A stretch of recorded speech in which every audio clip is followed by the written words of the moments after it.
Welcome to Flat Earth Debate, Uncut and After Show. I'm your host Nathan Oakley, and if you are new to this channel, or you've not done so already, then be sure to subscribe, hit the bell notification icon and join button if you'd like to become a Nathan Oakley 1980 channel member and keep up to date with the Flat Earth Debate. If you'd like to support the channel, there is a super chat that runs alongside each of these shows while they premiere, and there's also a coffee, Patreon, crypto and thanks button in the info box below the video. Speaking of Patrons, I'm going to do a quick shout out to all of you who do support me on Patreon. So, a massive shout of thanks and appreciation to Smith Tools and Purchase, Level Plain Poem, Vitali C, Colton James, BG, Survive the Spin, FE Patriot on the level, Thomas van der Zander, Gary Hughes, Measured Flat, Chris Wouters, Sea Level Cultist, Mitch Kennedy, Rod, The Name's Burley, Twadwazzle, Jason Hornsby, Christoph Fournier, Flat Earth Travolta, JMels24, Unamento, M, Iron26, Endless, Goldie McKinnon, Retro Bill, Michael Kahn, John Kays, Patrick Gunnels, Banter, Mel B Styles, Hairy Blade, Mobile Max 777, Rob W, Del West Watson, Unbelievable Productions, Blue Ridge Ranger, Abraham Mohammed, Skeptic 936, Texas Mike, Chow Yun Cat, David Wayne Foster, and Dank. So another massive thank you to all of you for supporting me on Patreon. Now I will hand over to whoever is in Discord and Google so you can enjoy their dulcet tones while I set up for today's live show. How's it going? I'm sorry, I've recently been watching a lot of your older stuff because I've only been following you probably a little bit under a year. So I started catching up on a lot of the older episodes. And a couple of minutes ago, I was watching I forget which one it is. I think it's 1719 or something like that. But the Ether is Love one. That one was pretty classic.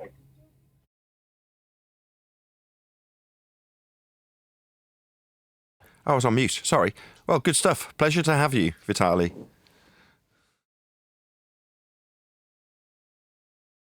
It was especially interesting to me because around that time, 2 years ago, I believed pretty much the same thing. So when I heard you tear it apart, I was just like, Jesus Christ, thank God that I found FED and, the proper way of understanding science. Oh, you were an Ether believer 12 months ago, is that what you're saying? Oh, yeah. I started off, the person that I started watching when I came to FE was Witsit. And I was very much into Witsit. And when I was watching that episode, I could tell the guy you were speaking to, he was just basically parroting every single word that Witsit says without any way to back it up whatsoever. Oh, well, I'm very pleased to hear it. I couldn't be more pleased, if I'm honest. So you didn't get caught up in the numpty nonsense over the Antarctic stuff then? Because it was inconsequential to you like it was inconsequential to us. So it didn't lose you any sleep, right? Exactly. And that was actually right around the time when I started watching you was when Jaren agreed to go. And then you guys started covering Jaren. And that's what really kind of opened my eyes to all of this. Okay. Cool. Hey, Neil.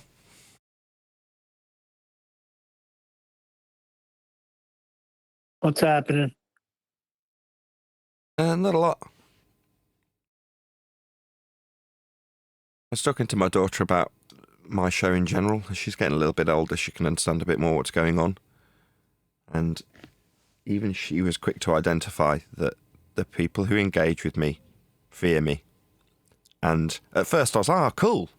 Like I was when QE identified it about 2 weeks ago. Wait a second. Who identified it? QE. No, I've been saying that for the longest time. Oh, well, maybe. It made it explicitly clear whilst going through one of the presentations. Any chance you can make us a coffee? Anyway, that's not a good thing. That means I've got a certain responsibility that maybe I haven't actually appreciated fully. That is to say that there's a certain level of pain that the participants with us here at Flat Earth Debate are experiencing. Oh, I'm going to go on mute while my wife makes coffee. While you're on mute, let me clarify. You're talking about fearing you in the debate or fearing the evidence that we bring forth? It's the evidence that we present. It's me specifically taking away their worldview, their religion. And like I say, when I was discussing it with my daughter, She comprehended it in a way that I just didn't expect her to, which was surprising. She identified it as exactly as I've just identified it. You know, you're taking away how they see the world. And then I can't remember, she gave an example of something that was a perception of the world being taken away. I'll have to ask her what her example was, but she did give me a specific example that she could relate it to me to demonstrate that she understood, and identified that having your world not be the way you expect it to be is very scary. I'm like, yeah, you're right. So you're going to have more compassion. Well, I don't know what I'm going to do. It's just, it takes an 8-year-old to point something like this out to you, and suddenly you've got a new heightened recognition of the responsibility that you actually hold. And why wasn't it frightening for us? What separates those that can comprehend it and accept it and just move forward from those that fight against it because they're afraid that their worldview is taken away? I don't get it. Well, I don't know either. I'm not a psychologist, so understanding the psychology of how people behave in the midst of this information isn't something I'm necessarily that concerned about. I'm just concerned about my responsibility to any individual that broaches this subject with me personally on this show. And I think there is a heightened degree of responsibility. Always doing good. Say again?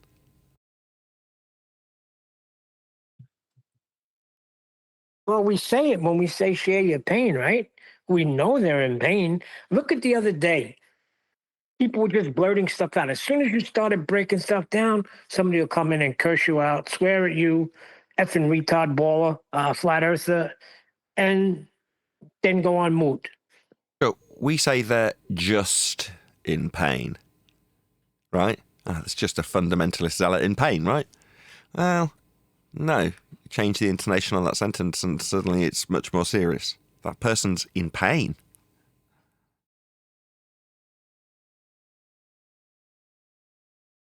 Muffin up then.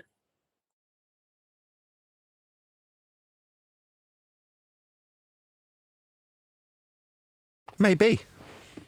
I mean, there's a certain degree of confidence in knowing what we know that means we don't lose sleep and it's not a stress for us. The stress is coming from the people who can't face up to it, can't deal with it, can't cope with it, and they take it out on us. But maybe we should be a bit more empathetic towards those people. Not patronising, as in, I used to know what you thought you knew, and now I know better. But, I don't know, not even the other end of the extreme, mollycoddling them into understanding. I don't really know what I'm going to do with this newfound understanding of the situation I find myself in. Your daughter's pretty sharp. The eldest daughter is very sharp. The youngest one's only 5.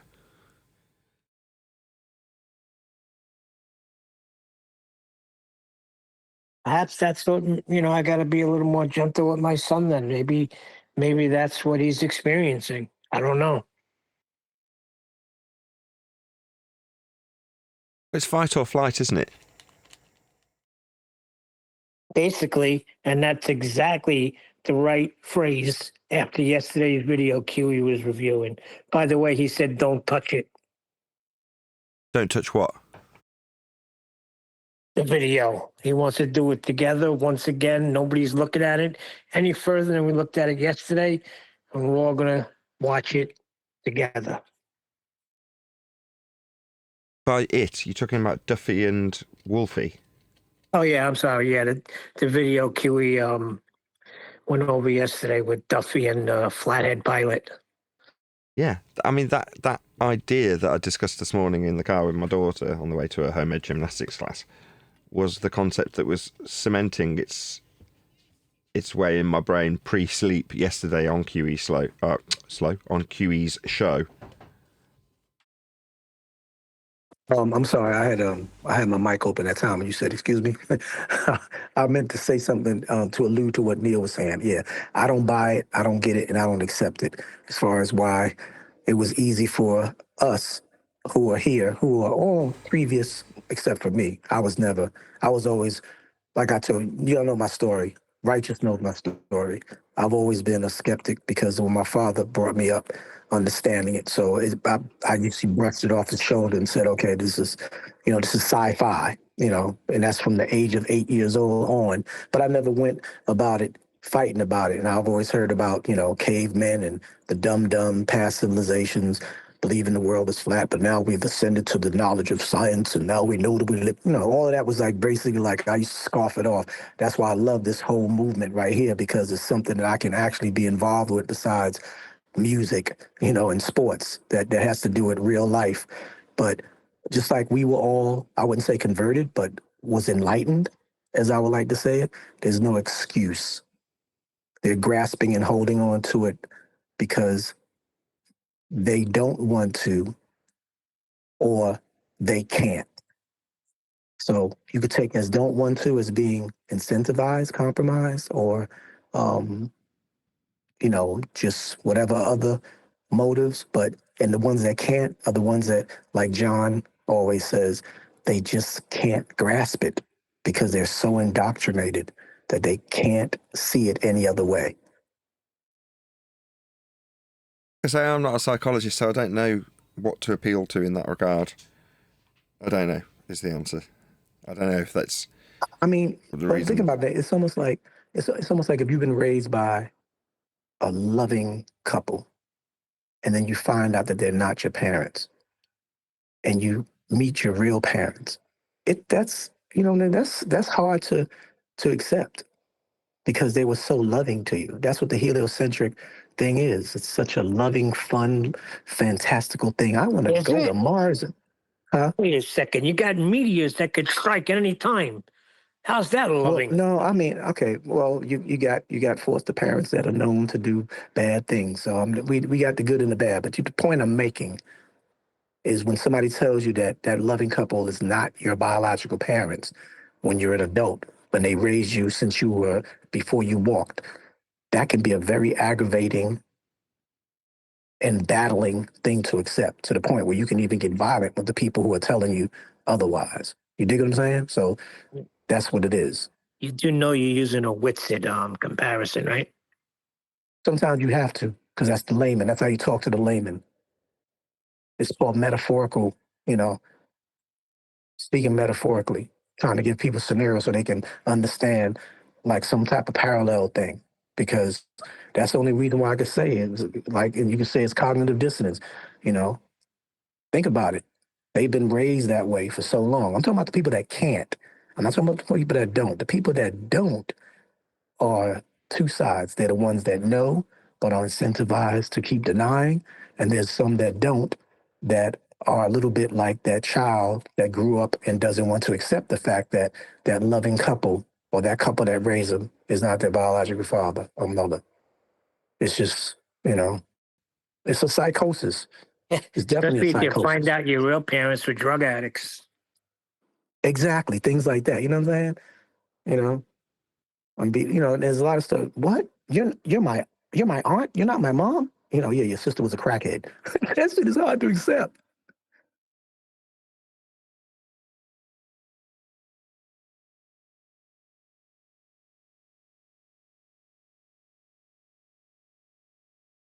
Then Adam a new microphone.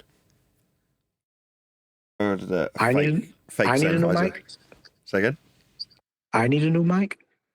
No, I sent Adam Meakin a fake Sennheiser E614 that I bought on AliExpress for £18.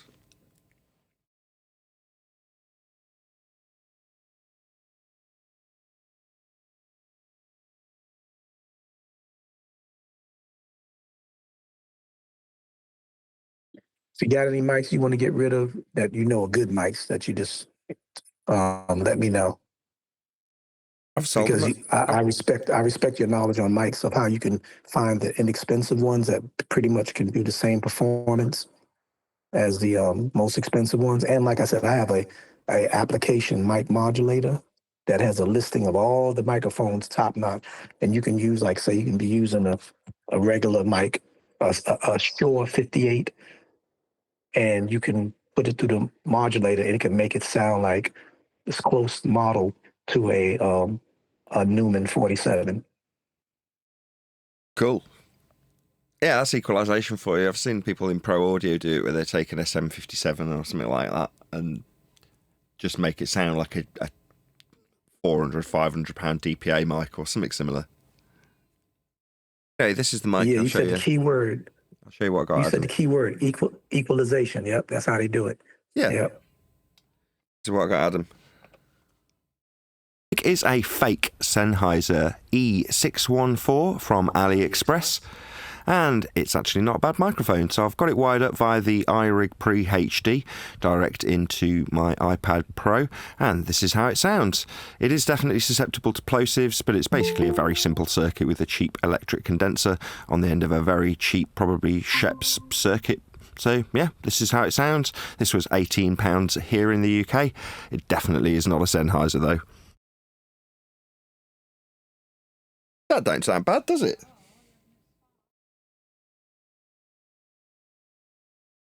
Sounds good to me. Yeah, it sounds good to me. For 18 quid, can't really complain. It's very cheap. You know, the parts in it are cheap. It's cheaply made. But it works.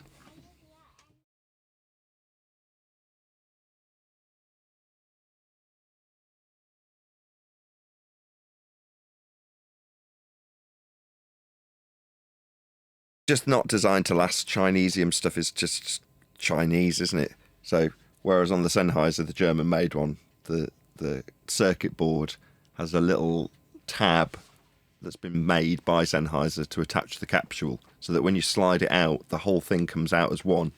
The capsule, the board, everything. Whereas on the Chinese one, they've glued the capsule into the end of the mic, and then there's two wires that connect to the separate circuit board. So when you pull it out, it's just the board and fortunately there was enough tension on the cables, but as I pulled it out to realign the XLRs, because that didn't work either, the XLR plug wouldn't go in when I was trying to connect it up to test it. I'm like, oh, it doesn't fit.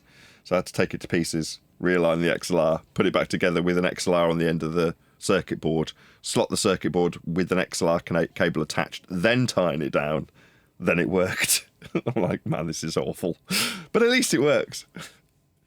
Get what you pay for.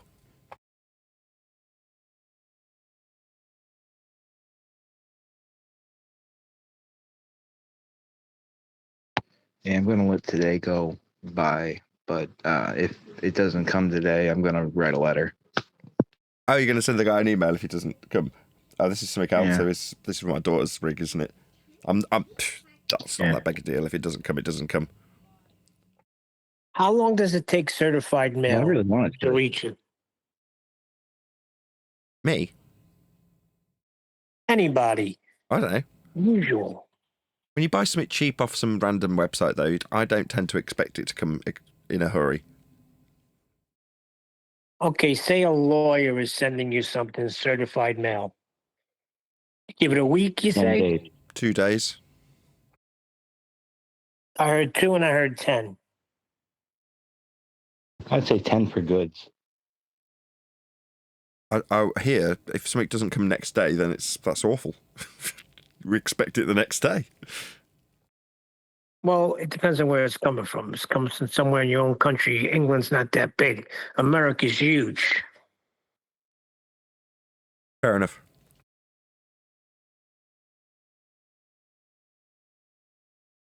It's been enough days to write a letter.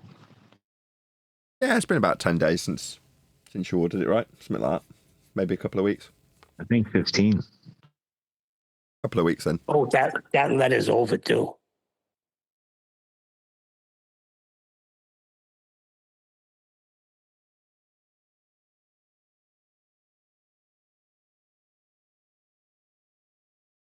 Maybe, but I'll write it. Just to get Thanks. on flat Earth. This, I think that Mark Taylor, you're familiar with him, right? They're Sure. telling him if a plane is flying, say 30,000 feet in the air, and it's reaching a destination 150 miles away and it's flying level for 150 miles at 30,000 feet, where's your curvature? He's like, we don't measure for curvature with elevation. No, you don't. You measure for flatness with elevation because it's with respect to a plane for heights.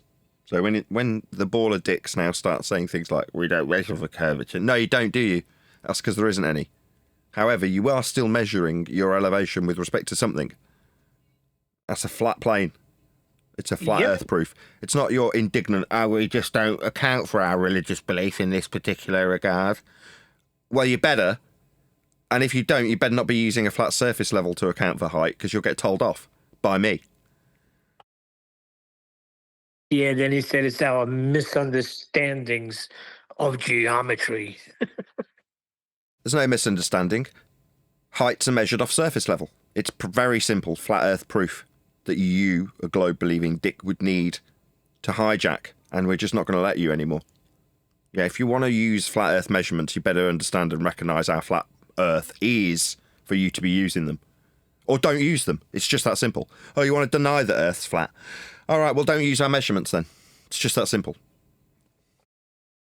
That's it. We're not allowing them anymore. We allowed them for years because we didn't realize it. But now that we realize it, don't touch our stuff. Yeah, don't use our stuff. You'll just get yelled at. What are you going to do? Oh, we don't need to account for curvature when we're flying planes.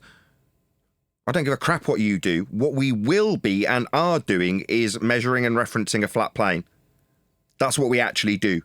Whether or not you concern yourself with your religious belief of curve is irrelevant to what we actually do, isn't it? Yeah, that's not a good enough apology for using our stuff. Don't. Yeah, I think you're right on point, Nathan. Forget about how much drop or fall away or this, that. It's a flat plane you're using. End of story. We're not looking for any of that because it's not there. But it is flat.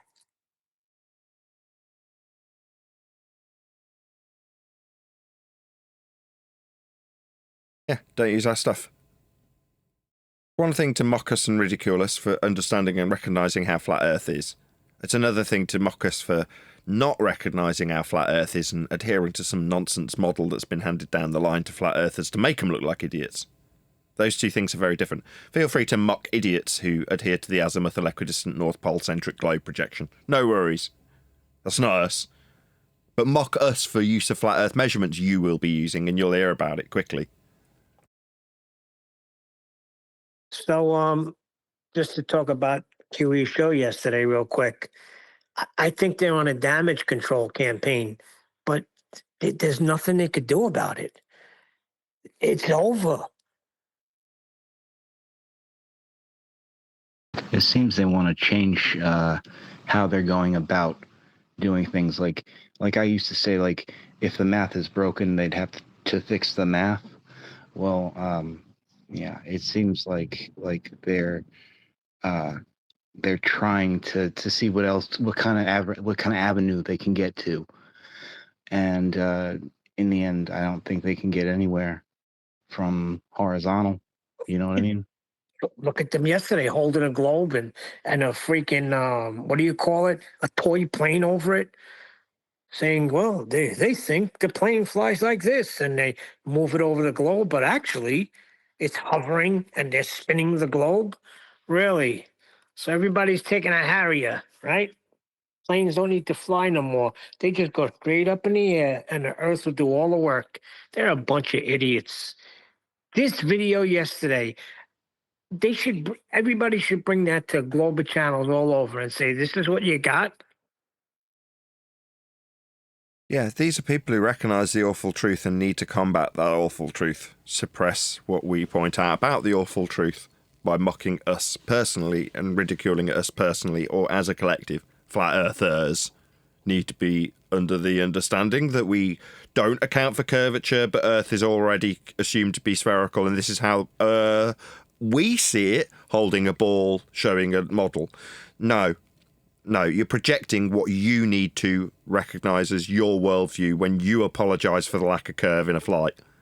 That's not me, that's you. You stupid dick that's using a flat Earth measurement and then suggesting that you don't need to account for a curvature that you believe in when telling your audience how I see things as a flat earther. That's idiotic. Pure projection. He's just there to string us along, or string someone along. Themselves. Oh, Themselves. That's the point. you hit it right in the head. They're projecting it out to try and alleviate themselves of this problem. Problem halved when shared, right? No. Not when shared with us. That's why they hate us. When shared with us, we go, stop using our flat earth measurements, you stupid dicks. You're telling the world earth's not flat and now you're using flat earth measurements to tell us how high you are. Don't be a dick. And it's immediate. 10 seconds in, and they're already stealing and using our stuff. Yep. So what's next? Point that out to people. Yeah, Earth's measured flat for everyone. And what you'll hear as an apology is, it's so big we measure it flat. Well, no, we just measure it flat. Well, Jin is taking that over to Jim Pandas today, and he's going to ask him, what's this all about?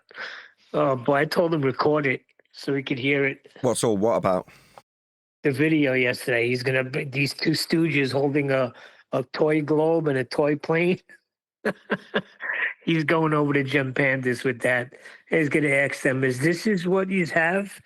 This is what you resort to? Yeah, we'll go to the pitch data recorded in the black boxes on the aeroplanes. Very official, life and death affirming. Absolutely required for the plane to stay in motion and do its job. We'll use that data that shows a measurement of Earth being flat.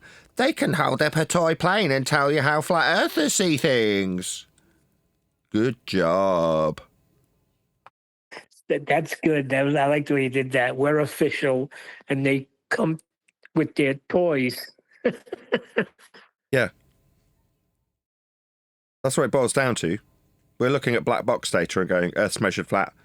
They're going, flat earthers think that we don't have to account for a curve that's automatically accounted for by gravity. Come and look at my toys. Now, black box data shows Earth's flat. There is no ifs, buts or maybes about it. The NTSB use it when investigating people's death. So it's a pretty serious affair when you look at black box data on aeroplanes. What's that? We should look at your toy aeroplane while you tell us how curves not being accounted for. Oh, how sweet.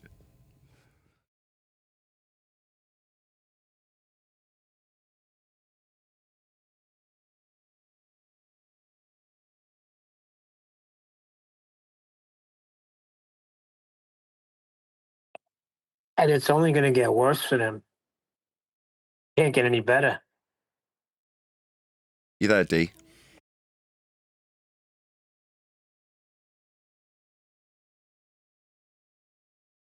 Clearly not.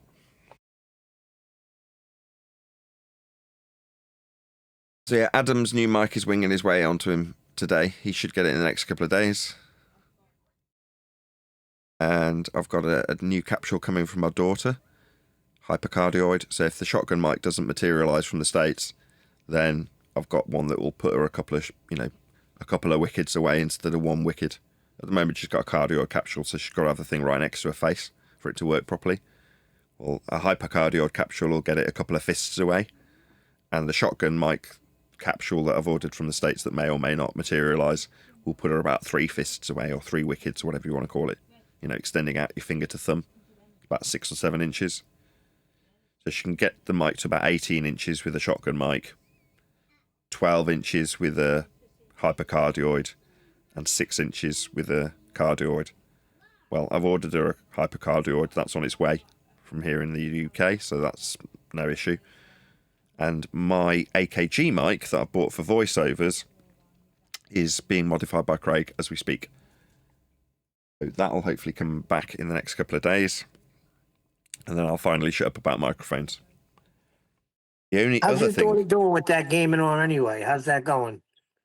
Yeah, fine. She's just excited to get the next microphone capsule to try it out, and then she'll do a stream on that. She did one the other day when we got the gooseneck mic that's going to be hers, or is hers.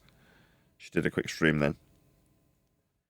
The other thing I found, right, how dodgy it is, I don't know, but I tend to scroll my way through various different places that sell stuff secondhand, and one of them has got what looks like a a complete wreckhead, flogging completely random stuff. So like broken washing machine, broken lamp, a Sonos amplifier, and a Neumann microphone. And I'm like, Neumann microphone? Why have you got this? So I look at this mic, and to me, it looks 100% authentic. I'm no expert, but it looks genuine to me, based on what I know about these mics. And from what I can tell and what he's saying in the advert, it's a 1975, which would be close to original, U89, which is an exceptional microphone, probably worth about £3,000. And he's selling it for 150 quid, according to the advert, in London. Get it? Well, I want to. I've tried to get in touch with him. I'm like, can you tell me a bit about the history of this mic? I'd like to buy it. And he hasn't responded back. Now, maybe it's someone that knows that there's people out there like me that go, oh, rather than tell this man that mic is minimum worth £1,000, right? I'll just go and buy it, and then I'll get robbed of 150 quid cash after a long journey. You just don't know. Or he looks as he is, like a wreckhead, and doesn't have the wherewithals to do a quick Google search on an item he's got for sale to see what it's worth, and realise very quickly a vintage U89 is probably worth more like £3,000 than £1,000 in good condition, which it looks to be. And in the ad, he's like, it's got a few marks mostly on the box. I'm like, what, the box that's useless and gets shoved in a cupboard?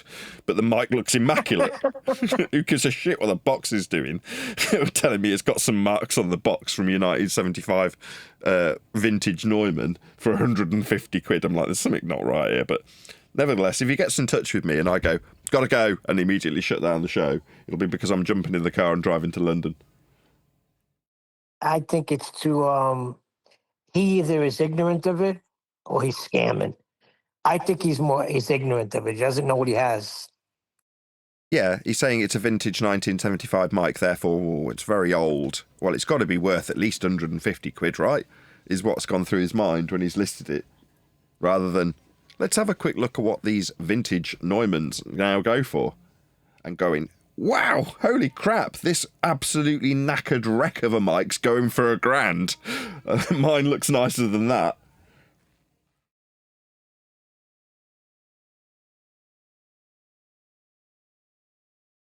Hopefully he's ignorant and he sells it to you for a cheap price. That'd be a good deal. Unlikely, but we can but dream. If that is that Neumann that I end up getting, we'll see. I've already got my Neumann. This is my Neumann. You're hearing it now. And since having it, I've realised I've gained a new appreciation for why people buy expensive microphones. Because they're good. Because there's things they do that cheap mic can't do.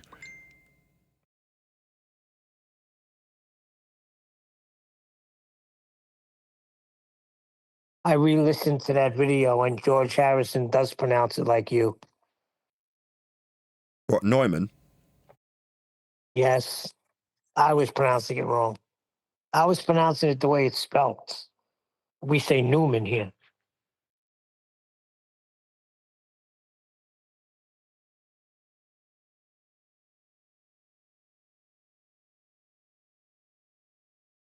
Anyway, we'll see. If I do end up getting a U89 for 150 quid, it'll be the most amazing story ever.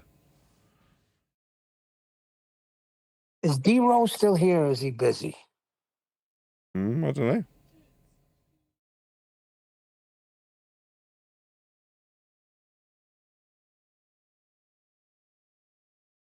I want to get his take on something musical because I can comprehend it, but it would be very hard. They were saying that at one time when the Beatles performed, there was so much screaming going on that they couldn't hear each other playing. They couldn't even hear each other talking. And what they were doing was Ringo was holding a beat while watching Paul McCartney's foot tapping.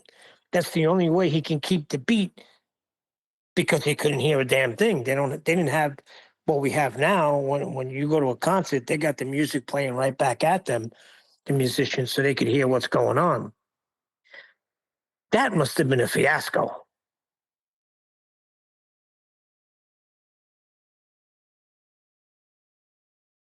Maybe.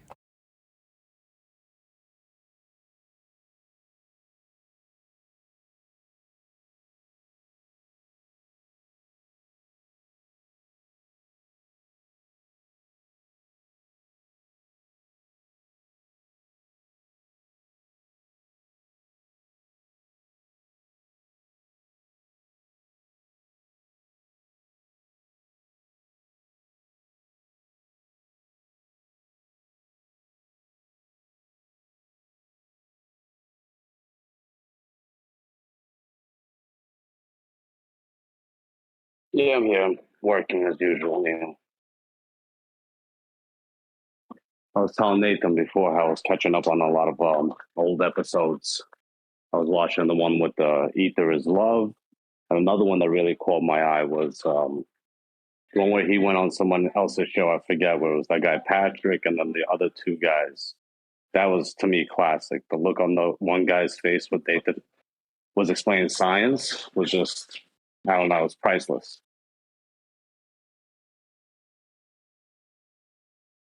I know the video you're talking about.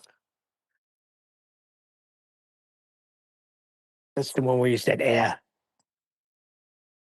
Ever is a gas stretch without containment. Air. Yeah, he was like, go outside.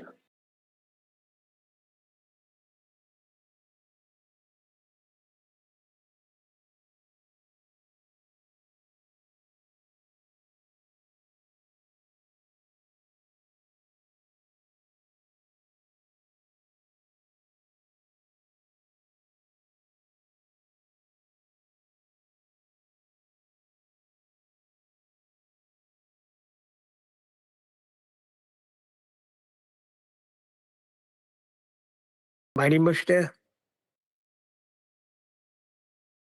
No, he's not here.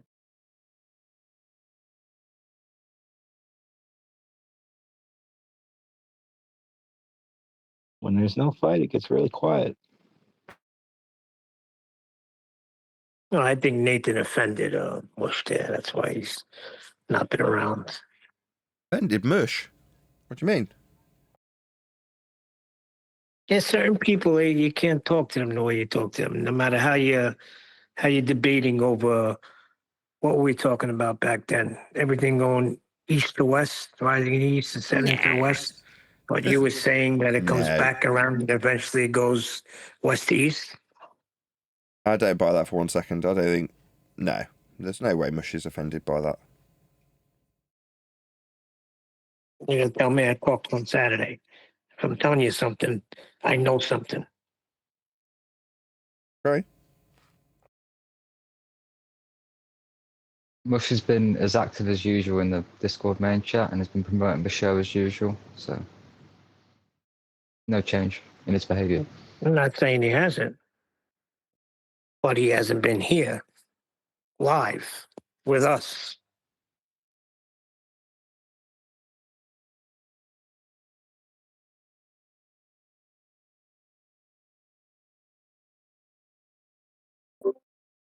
I had my Timosh here a couple days ago.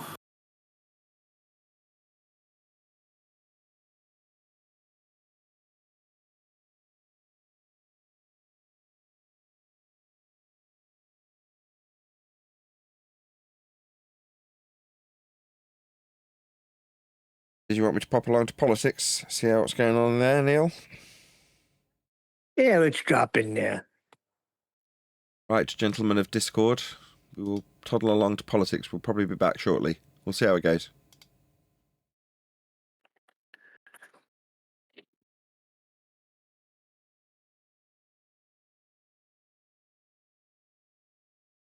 Especially, right? It's especially, right? So that doesn't mean always. That means like usually, right? And in Webster, it says an acceptance that a statement is true or that something exists, and it doesn't even say especially. But especially just means most of the time. So you just highlighted my entire issue with people quoting the dictionary, bro. I've been trying to explain it to people for weeks. This guy just proved he was wrong, though. He just proved himself wrong. He literally just proved himself wrong. Well, neither of you are right or wrong. We need a third one to value to to confirm it, but this is why you don't. Even if we use the Oxford Dictionary, he's still wrong because it said especially, which doesn't mean always, right? So we could even use the one he chose, and he's still wrong. Cool. So how do we go from a belief to a justified true belief? What do we need? The word's right in there. Proof. Yeah, proof. Right, when you go outside and you experience the rain. Yeah, sure. Okay. So we're talking about proof. You want to say that's knowledge? What, or that leads to knowledge? Practical application. So, like the rain example, we're at work and I can hear it just pounding on the roof. I might say to the guy next to me, I think it's raining. He'll say, I think so too. I'll run, look out the door and go, yep, because I run out to my car all day long getting shit out of my car. So I like to know if I'm going to be getting slammed with rain, and it rains quite a bit here. No, to be fair, I think a better example is you stood outside in the rain, you walk inside, and somebody asks you, is it raining outside? You have all the evidence to suggest it is raining, but you cannot confirm it. So you would say, I believe it is, even though you were just in the rain a second ago. That's fine.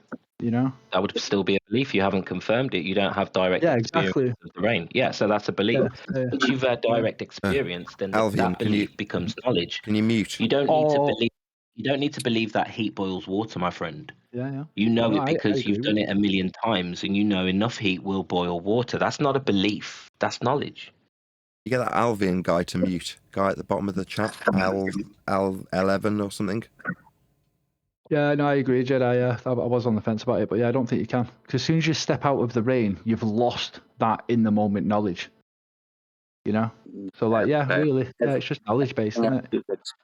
Everyone seems to be skipping over the proof bit. It's really weird. That comes from. We need that first-hand experience. We need that measurement to be sure ourselves, because everything else you pointed out is kind of second-hand. Your mate comes in, he looks wet, sounds like it's raining outside. Do you know it's raining outside? Well, you've got a justified true belief that it quite probably is. But until you go and experience it, until you get the proof, until it's demonstrable, then it's just a belief, dude. Flat Earth isn't a belief. It's a measurement. It's demonstrable. It's first-hand knowledge. The Earth is measured flat. Yeah, they're not mutually exclusive. Again, it could be both a belief and knowledge at the same time. So. No, it can't. It's just retarded. Sorry, it's just retarded. You can't even justify it. Yeah, I don't. Yeah. The Earth is observed, measured, and utilized as a level plane. That's the end of it, really. And the beginning. At least they concede to the first two parts of it, right? Like that it's justified, that it's true, but they just they just don't believe it. You're extremely low, brother. Is that just me, or is that for everybody? No, he's quite low.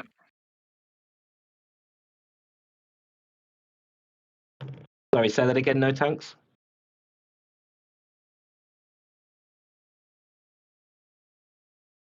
Yeah, say that again. No tanks. Yeah. Well, how's the mic? Is it coming in louder? Or? Yeah, it is for me now. Sounds about the same. I mean, as you normally sound. I didn't hear any different.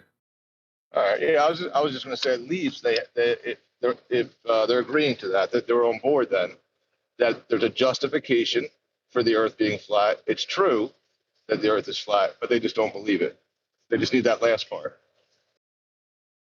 Practical application. That's the way it's used every single day. Yeah, exactly. Doesn't require anybody's belief.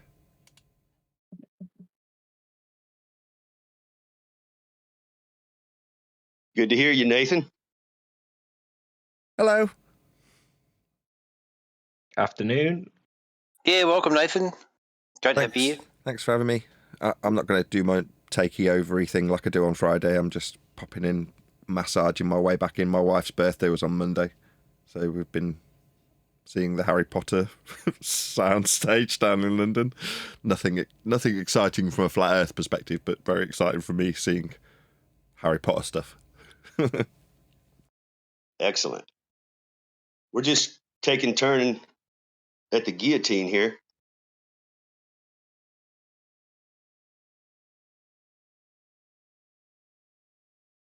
With great power comes great responsibility. Knowing Earth's measured flat, and it is flat in all practical applications, can be quite scary for some of our globe-believing brethren. Just take it easy on them. Guillotine sounds quite extreme.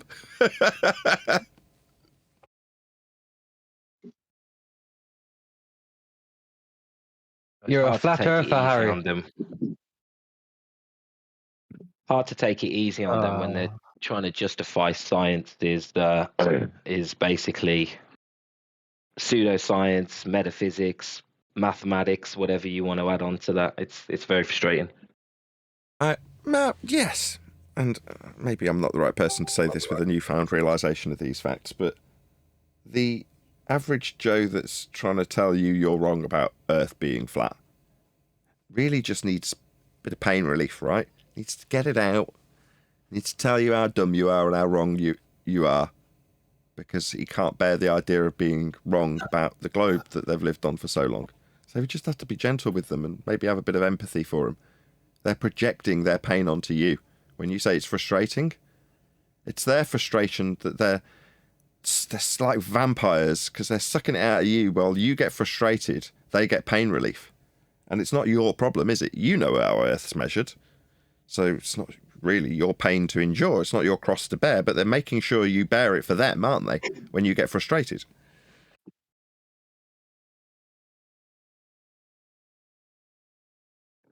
Maybe the Yeah, everyday it's something guy we're working you could on. have a little more compassion on. But the ones that are in the arena for so long, I can't have no compassion on them. Also, are you trying to take our fun away, Nathan? No, not really. I said this in our pre-show that we were just recording, right? So my daughter pointed it out to me. An example about the world being a scary place when it isn't what you expect it to be. So us pointing out quite literally that the world isn't what people generally expect it to be, globe-shaped and outer space-based, then that can be terrifying. Hijo de puta, que era viene a trabajar. Ese cabrón me dijo media hora llego, hace una hora que lo llamo. Hot mic, brother. Mic discipline. You're hot micing in Hindi. Sounded like Spanish. Yeah, I thought it was. I thought it was.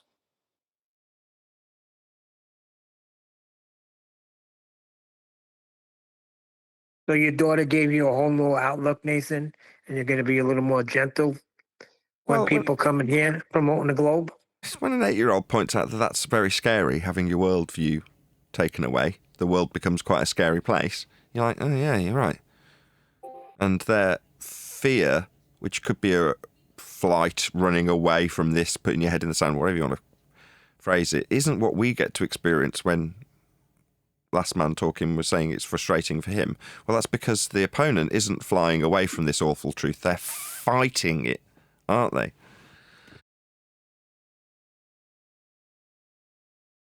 That's true, man. Another thing that I've noticed, it seems, in the psychology of what you're talking about, that people come in this server and it seems like what they're really fishing for are bullets, that because they're asking the questions that they are going to be asked. They don't know the answers to. They may be curious about the nature of Earth being a plane, but they're going to have to face the public of globe believers, might be their family or friends, and unarmed, you're going to collapse. So there seems to be something about that, like a projection of coming in mocking flat Earth, but really looking for that. They know they're going to be mocked if they take any of this information out of here to the public, because flat Earth does get mocked, right? Hola. Afternoon. Hot mic. Good afternoon. Afternoon. So we're typically in politics on a Friday, so my intentions are definitely not to take over the joint. So we're here as your guests, as is the case on a Friday always. But with a caveat. So on a Friday, I am there as a regular guest and there to kick ass and take names. Not today, though. So we're here just to join in casually, hopefully have a friendly banter conversation like we did in the pre-show. Obviously, it can't be helped that we're now live, and that does slightly change people's mood when they realise I've gone out to a live audience. We'll see. They're gonna like to hear the new topic. I'm very mank, bro. You joined us during our Globers don't know what the word believe is anymore. They now think believe means truth. That's fair enough, isn't it? They're entitled to believe that their belief is real. And that's, in essence, what you're suggesting they say. No, belief means it's real, if everyone believes it. 10 years ago, when I got in front of some of these guys, consensus was what they preached. Like, if it's consensus, it's real, to my amazement. That is a straw man of what that person was actually saying before. They're not here anymore to defend themselves, but I'm just saying they did not say that belief and truth are the same thing. Fair enough. I wasn't here. I think that's important to point out. Yeah, that's fair. No, but they said they were implying belief and knowledge was the same thing. That's the problem. Sure, that's more fair to frame it. You're right to pipe up. That's a very different statement. Well, thank you for piping up and correcting the record. well worthy. And I think he conceded, pretty much. I like to straw man that stuff. It makes people pop up like that and put their foot in their mouth anyway.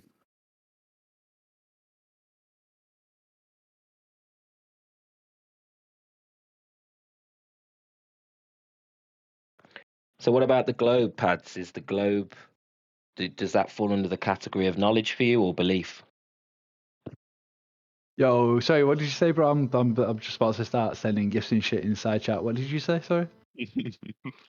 How are you treating the globe? Is it a belief of yours or is that knowledge? Oh, mate, who knows these days, honestly, mate. Sorry, I don't know how long you were trying to chat with me. I've been laughing at the side chat. But knows, mate. Nobody knows. We know.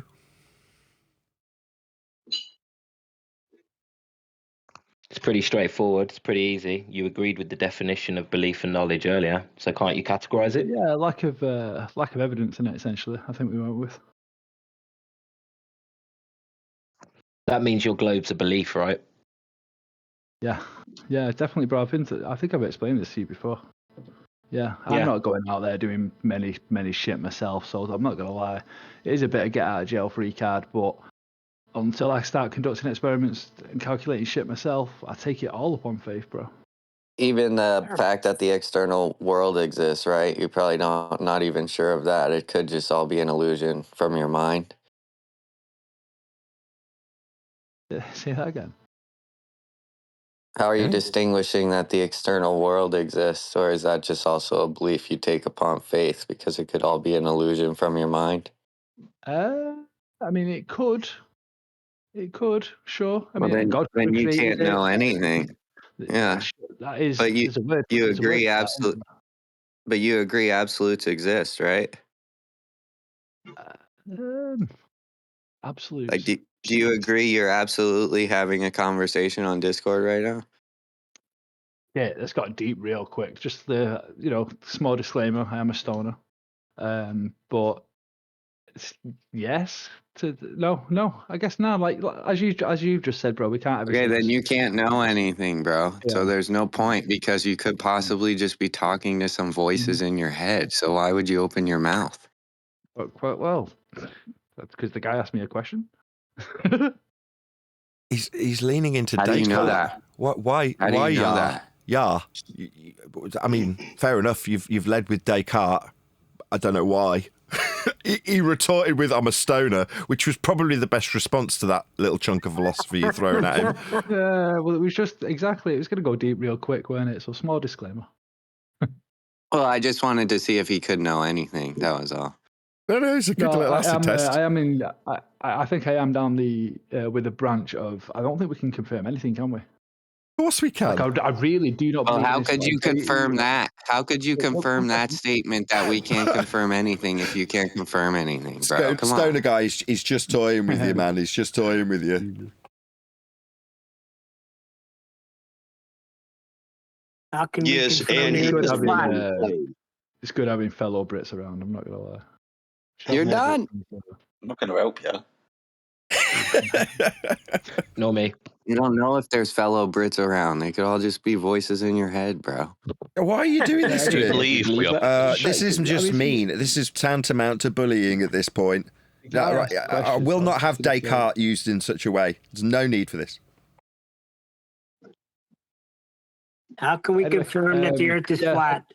Just measure it, Neil. Just measure it flat as it's measured and utilised daily by everyone, always.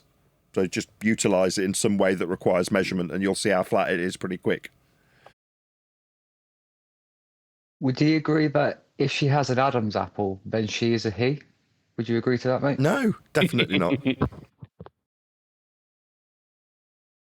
Is she called Lola? Lola? Yeah, sorry. The wrong room. You need to be in the whatever the other room that applies to transgender discussions, not the flat Earth room. Wrong room.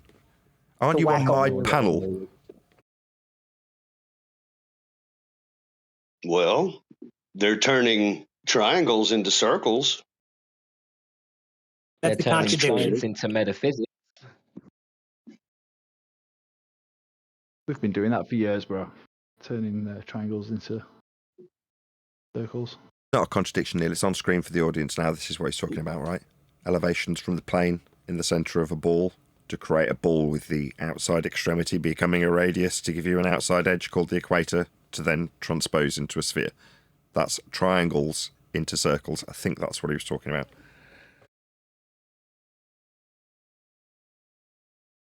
Am I wrong? That's not real, though. Oh, no, that's not real. It's just maths. The angle measurement's real, though. The only part of this diagram on screen for my audience is the diagrammatical example of the measurement of the angle in the middle of the sphere. That's an elevation angle measurement right there, isn't it? That's real. You can really measure it. Yeah, that's real. Well, there you go. Everything else is Yes, just sir. maths. It also... Sorry, go ahead. No, that's it. I was just saying, Neil's saying it's not real, and I'm saying, well, it is real. It's real maths. And the elevation angle measurement in physical reality exists and can be physically acquired. But everything else, that is just beautiful, descriptive maths. That's it. Go ahead. Does the angle itself adhere to the standard of its own definition? Well, it's just an angle. Well, does it meet at a vertex, for example? Are the lines straight, I see what for you're example? asking. To be an angle, Does yes. it meet? Yes, it must. That's the definition. I see what you're asking now. Is it a triangle? What if I mathematically changed that? Changed it from what to what? Like give it a little penis from the or something? standard, from the standard of its definition of an angle itself. Let's say I wanted the vertex, but I wanted the rays, right? I wanted the lines to go out a certain length and then corkscrew. You can do whatever the bloody hell you like, mathematically. I mean, it's like language, isn't it? You can do what the schneasel pops you like with language. Make it up as you go along if you freezel neasel to. What if I wanted that baseline of the angle to curve? Yeah, you can do that if you want. It just wouldn't meet the definition of an angle anymore. Two straight lines meeting at a vertex, right? So I'd have to loosen No. the standard of the definition of the geometric aspect itself, right? No. It's very cut and dry in this regard because the definition's nice and simple. Two straight lines meeting at a vertex doesn't require me to engage in the Socratic method, right? It's pretty straightforward. If it doesn't meet that, it isn't an angle. What am I doing to it if I mathematically change the lines? You can give for all I care, you can give that angle a double mastectomy. It doesn't mean anything. Do what you like to it. Invert its genitals. I don't care. If it's two If you're not straight lines technically meeting at a creating- vertex, you can call it an angle and give me a measurement of it in a degree number. But if it's not, you can't. That's it. Is there any technique for creating like an abstract baseline from a curve? Flat baseline from a curve. From a curve? You can't get a flat baseline from a curve. You can draw a is there straight any line techniques to a curve. create an abstract one. No, not even in a... It's a malformed description if you're going to suggest what's what you're doing verbally. No. What you've just described is a contradiction in terms, isn't it? If it's curved, it's not going to... trigonometry sort of shit, isn't it? I'm not really clued up on it, but... Just, no. It's a very simple definition when it comes to angles. No, I'm not disputing that, but like you say, you can't get it from a curve. So one of your lines is obviously not straight; it's a curve. So I'm asking, between the 2 points, is there any way to create like an abstract baseline that you could then use? I don't understand what you've just told me. You've just told me one of my lines isn't straight. What lines? I haven't got any lines. We've just detailed what angles are. Now you're telling me, for some unknown bizarre reason, you okay? You need a psych check or something? What lines? I'm still talking, still responding, still talking. You're talking straight through me. What lines? I haven't got any lines to be bent, as you've just told me I've got bent lines. What bent lines are you babbling about that I haven't got? Sorry, I thought somebody said triangles and circles. I must have been mistaken. I take it back. No, when it comes to angles and measuring them with respect to Earth and its surface, in this case elevation angles, they're always going to be angles. That's two straight lines meeting at a vertex. Yeah. Sorry, again, I thought somebody genuinely mentioned, I thought we'd initially started talking about triangles and circles, me and Nathan. So. All right. Well, no, at a very complex level, you can extrapolate a radial value when you're measuring things like Polaris at its minimum, and you can derive an external edge of a circle of equal elevation and call it the equator. So that's an angle, otherwise known as a triangle, forming a circle that becomes the globe Earth. So inside the globe, you can describe the angle being measured to Polaris and its minimum to give you an equatorial plane for angle measurements. That's circles from angles, if you will. Yeah. Is the baseline of that angle the horizontal plane that the observer's standing on? That's the definition of an elevation angle measurement. So yes. Then that's got to be in the surface then. Yeah, it's the horizontal plane the observer is standing on. Yeah, that's what I was getting at. The horizontal plane the observer is standing on. Yeah. That if it was rounded, this is what I was asking. If it was curved in any way, is there any method or technique that we could use to create a flat abstract baseline that we could use for like celestial navigation, for example? You've got another malformed question. Horizontal plane the observer is standing on. You started your question with, if that's curving.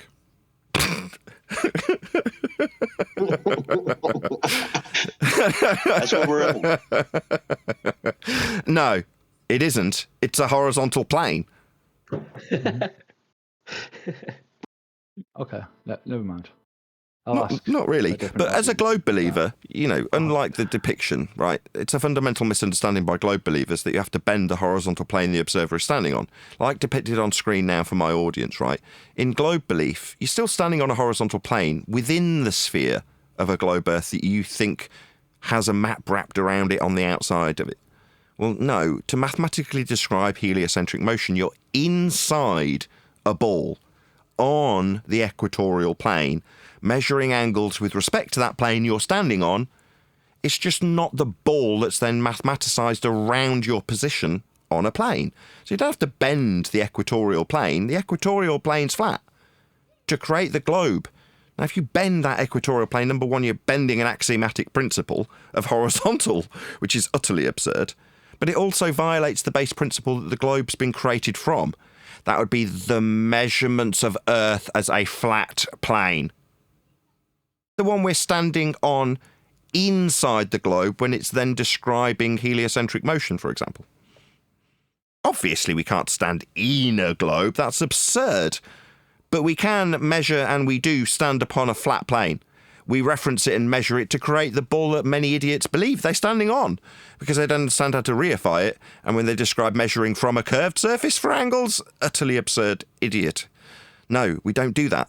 We measure flat angles off a flat surface that we're standing on. It just becomes the inside of a ball for you if you think that the Earth's a sphere. Obviously, I don't. I know we measure Earth flat to create that sphere that many think they're standing on, as opposed to in, like on screen, for my live audience. 51 of them I watching. didn't make that claim.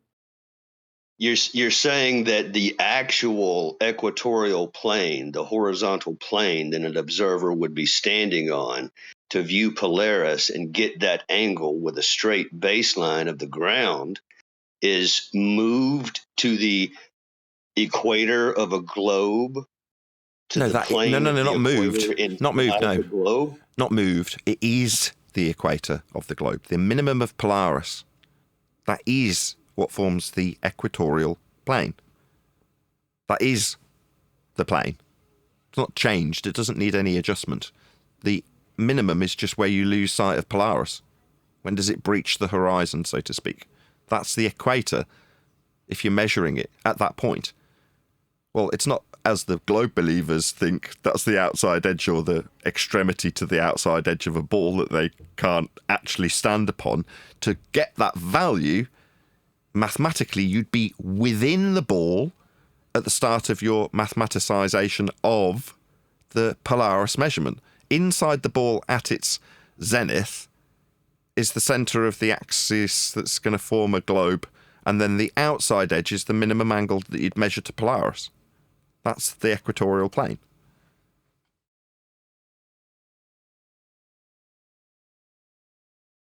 But it's being done. Does anybody have any questions about what Nathan's bringing up here?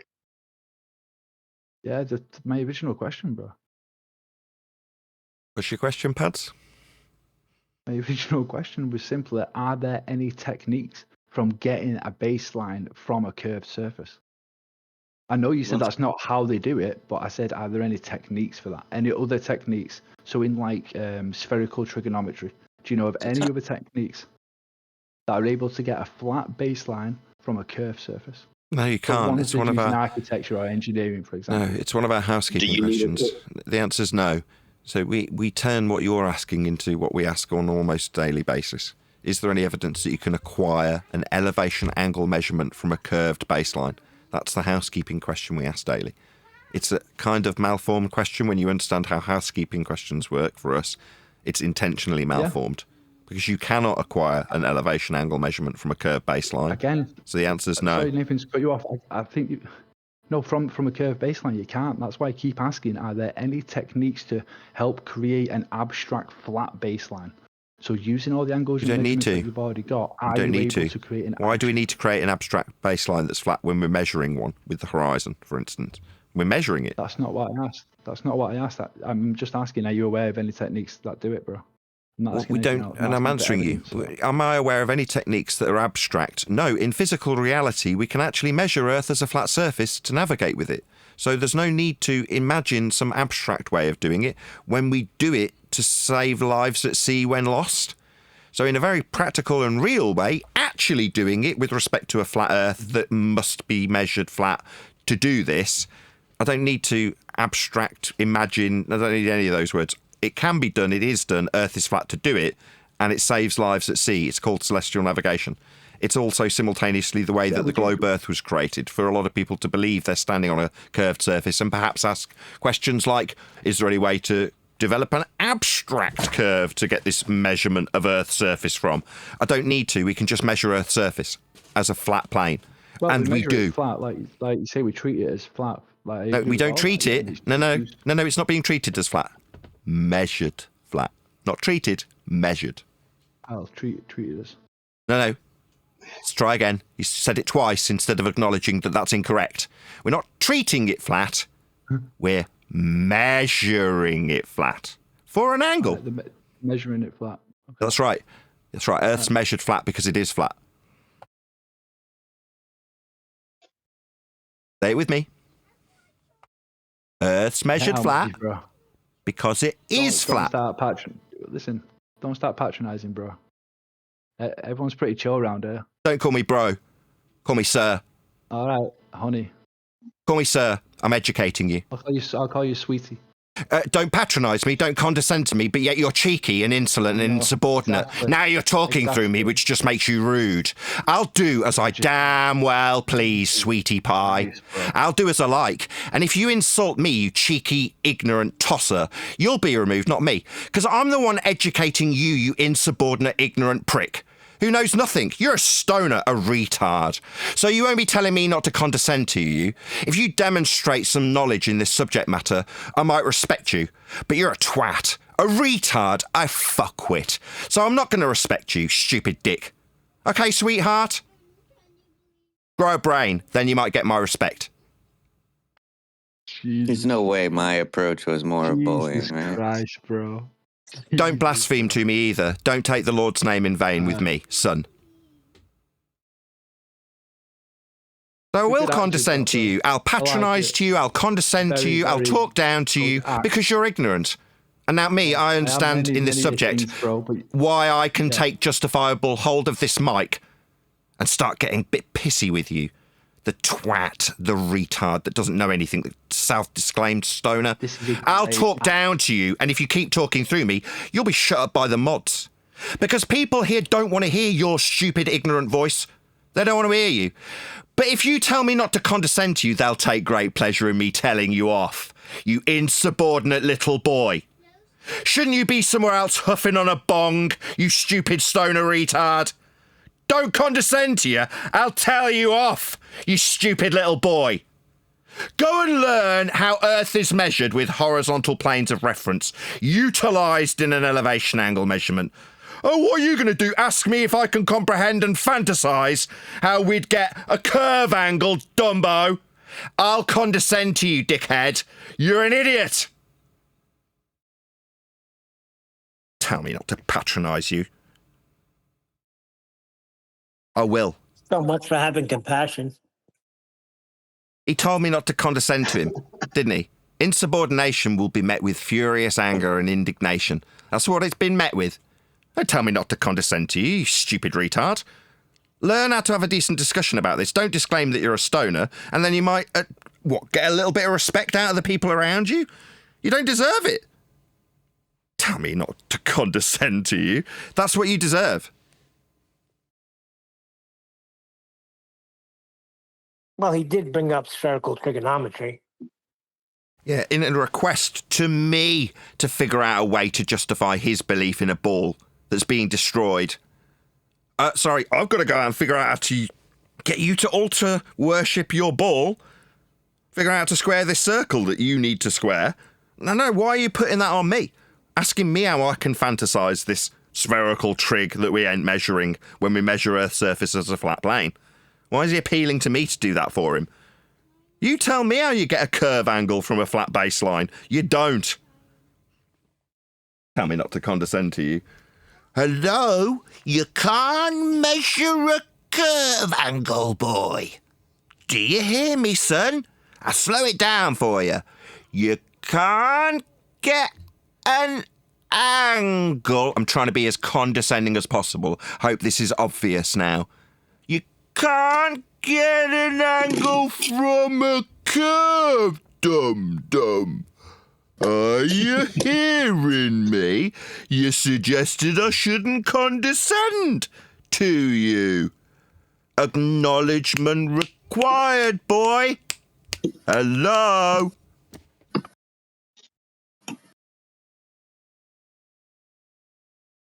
Yeah, so Earth will be measured flat. There won't be any acquisition of curve angles in spite of this boy's requirement for them. That's not going to happen. Earth will definitely just get measured flat. But maybe people will tell me that I need to figure out a way of fantasizing a curve angle in the acquisition of a flat one that's used flat in every regard. Regardless of if you've got a globe belief, it's still a flat angle, as I explained to him in the centre of hell. At the equatorial plane, we went through it in great detail. I got told not to condescend to him. I didn't get a thank you for an explanation of the equatorial plane and the measurement of Polaris. He didn't acknowledge it in the slightest. Just told me off for condescending to him. The retard that didn't know anything told me off for giving him the knowledge that I've acquired over the bleeding years. You insubordinate little twat. Now my name's Nathan Oakley and I'm calling you names for the prick behaviour that you've demonstrated when you told me not to condescend to you. Now, I was educating you until that point, wasn't I, Dumbo? Now I'm really condescending to you with total justification. Notice no one's stopping me. Yeah? You've been put on server mute while I'm telling you off, dickhead. Pads. Retard. Yeah? Nobody's coming to your defence while I call you a retard in front of a room full of people. You shit for brains, globe-believing dickhead. No curve angle, muppet.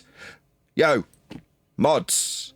Do you want to let this retard who thought he was righteous in giving me orders off mute so he can respond to me, the one telling him off? You hear me, dum-dum? I will condescend to you, you clown shoes, bong-huffing clown. Good lad, very wise. Keep yourself on your local mute there. Now that you've been told off, better to be silent than get told off again for insubordination. Nobody's going to be acquiring your curve angles that you're asking me about. Yeah? Didn't seem to want to acknowledge any of the information that I gave you for free. Yeah? Just thought you could tell me off for being condescending. That didn't work out well, did it, boy? Next.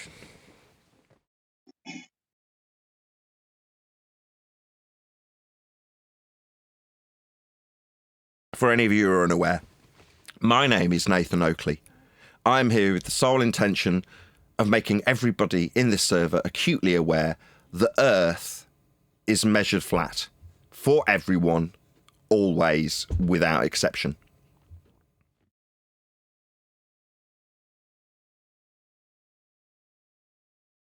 You're doing an excellent job. Well, I'm here tentatively, as a guest. It's true. See, there is grace, for some seekers of knowledge that come in here with the globe retort, right? But it's also just so fun to beat people with a sugar cane sometimes, It's hard to escape kind of the glee of it. I'm having trouble with it myself.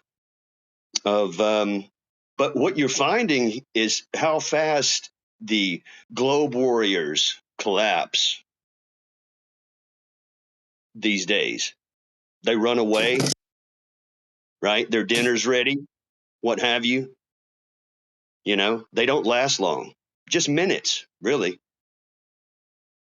Yep, Or they they do lack videos stamina. about flight. You're really keen to talk about Wolfie and Duffy, aren't you, Neil? I just found it hysterical that they brought their toys. What Neil's referencing is the fact that Will Duffy and a guy who flies planes called Wolfie 6020 were showing diagrammatical examples of the globe Earth with a toy plane above it to suggest apologetics for why they're not accounting for any drop. Meanwhile, we'll use the black box data that's used by the NTSB when they're analysing life and death circumstances. Those flat Earth measurements that we'll show are a lot more official. Aren't they such monkeys? I mean, I wouldn't even say they're children, because children know that that's a toy, that's a, little remote control thing and things like that. But Did you just call Wolfie and Duffy honkies? No, monkeys. Yeah, monkeys. Yeah, because they think on a level of that intellect. Like, you put them behind a rocket or car, they just chirp and get all excited because look at me. Don't even know how the functionality of an accelerator or a brake is. That's how they think. They, to do things like that, and even to use that when they know what we have, horizontal pitch and things like that. I mean, I don't know. I don't know. It's just funny. You expect a child to do that, but even the child knows better than to challenge an adult with their Tonka toy versus something else official, I guess. I don't know what it is. I don't know. All I know is those two crackers were using flat Earth measurements. Yeah, and that's You called Mars them are.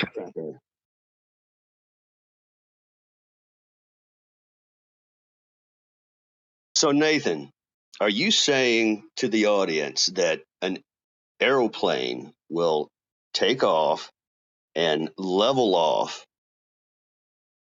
and fly in a straight line until its descent?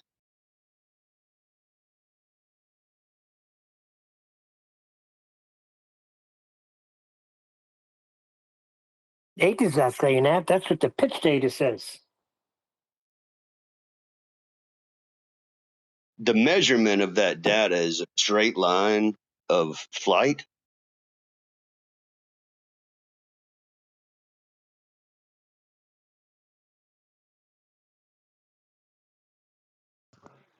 Don't know if the Globers will have something to say about that. Do you have any Globers want to comment on that, what was just said?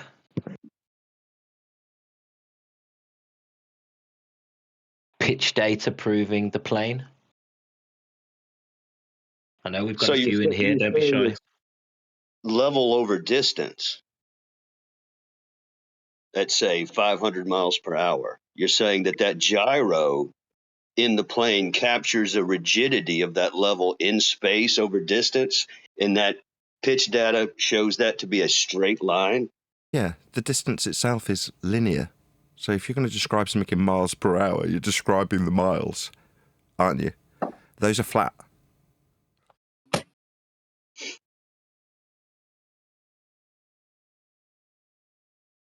Miles are linear. Warriors? What I'm saying is, before you get into the complexity of describing how much curve there'll be or won't be with respect to a measurement in miles, a linear distance on a flat plane, miles are flat. Same with the elevations, right? So when you look at it on a graph, what have you got? You've got distance and elevation. Is it on a curved bit of paper? No, it's a graph. So the base principle to begin with are flat Earth only measurements in miles. That's the starting point before any other question gets asked about miles per hour. That's another thing, isn't it? That's a difference. That's over a distance. Okay, that'll be requiring a flat Earth unequivocally before we do anything. What's that? We're going to start measuring the height off sea level? Before we've done a damn thing, we've used two prerequisites of a flat Earth: height and distance. You haven't asked anything yet. We've just measured flat Earth twice. You see where I'm going? All roads lead to a flat Earth. Even within a question about how much curve there won't be, you'll use several flat Earth prerequisites before you do a damn thing. You have to. So we're here to tell the globe dicks off when they do such things. For example, but not limited to, Wolfie 6020 and Duffy currently out talking about their aeroplane flights. Really? What, with the heights above surface level? And the distances in miles? Yeah, don't use our flat Earth measurements, you stupid idiot globe believers. You'll need flat Earth for those things. 50 minutes after they find out what's wrong with the bike. Yeah, that's right. Who's that hot mic? It's Diego. Again. It's when someone gets a phone call, it takes them off mute. Don't know, it's a glitch in Discord. 84 people watching in my live stream as there's been a slight break in the discussion through someone hot micing. Please share the show if you've not done so already. Smash the super chat to support this channel. We're currently in the politics Discord server, so as you can probably see from Divergent Drive, the fantastic mod that he is, he spammed a link to that Discord server, or this Discord server that you can see on the right hand side of my live stream. So if you did want to join the politics Discord server, which is a fantastic server, then click on that link and get voice verified, or whatever it is they do to run you through the process of getting verified for that server. There's not just Flat Earth in this server, there's plenty of other things to discuss in the politics Discord server. Fun is had by all, so please join the server if you're in my live stream. The link's going by, as you can see, from Divergent Droid right now. Please share the show also if you've not done so already. It's 2 clicks, press that share button, stick it on your favourite whatever, Bebo, MySpace, whatever it is you like using, Skype.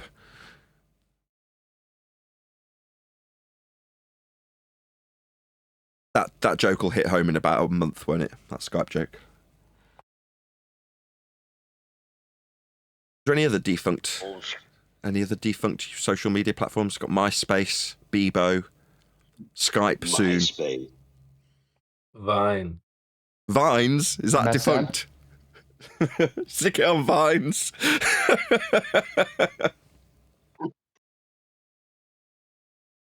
MSN. Yahoo Messenger. 6 degrees, mate. Just pop the link to the show in an AOL instant message and you're away. Wow, that's what I was thinking. AIM. That was lit. I remember those. AIM. ASL. 21. Female. Blonde. Beautiful.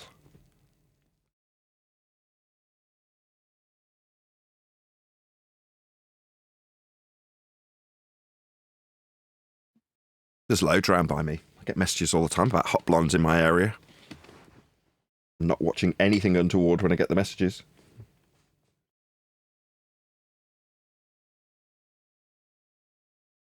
Well, if they're hot, but they need to take some clothes off.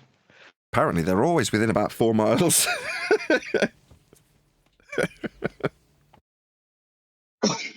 There's certain men in the room that are keeping very quiet and know exactly what I'm talking about. Filthy, filthy men.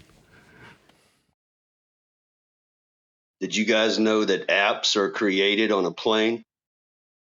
On a plane, what piece of paper? The planar Earth. Apps are made on a plane. You know, this is one of those roads that may not lead back to a flat Earth necessarily, but where you're going, I don't really understand. Feel free to fill us in. Shut up, Chuz. Okay. Shout out to Retro Bill for hitting the super chat in my live stream. Really appreciate the support, Retro Bill. He says, best discussion ever regarding honkies and inverting the genitals of a triangle. Okay. Well, thank you very much, Retro Bill. Someone's hot micing with their kid. Seems to be coming from you, Nathan. Not coming I from was me. about to say super chat. Oh, it's Neil. It's my panel member pretending to be a small child. No, I just did that because I heard it. I'm so used to QE when you hear Booger come in. That was disturbing on a whole number of levels, Neil.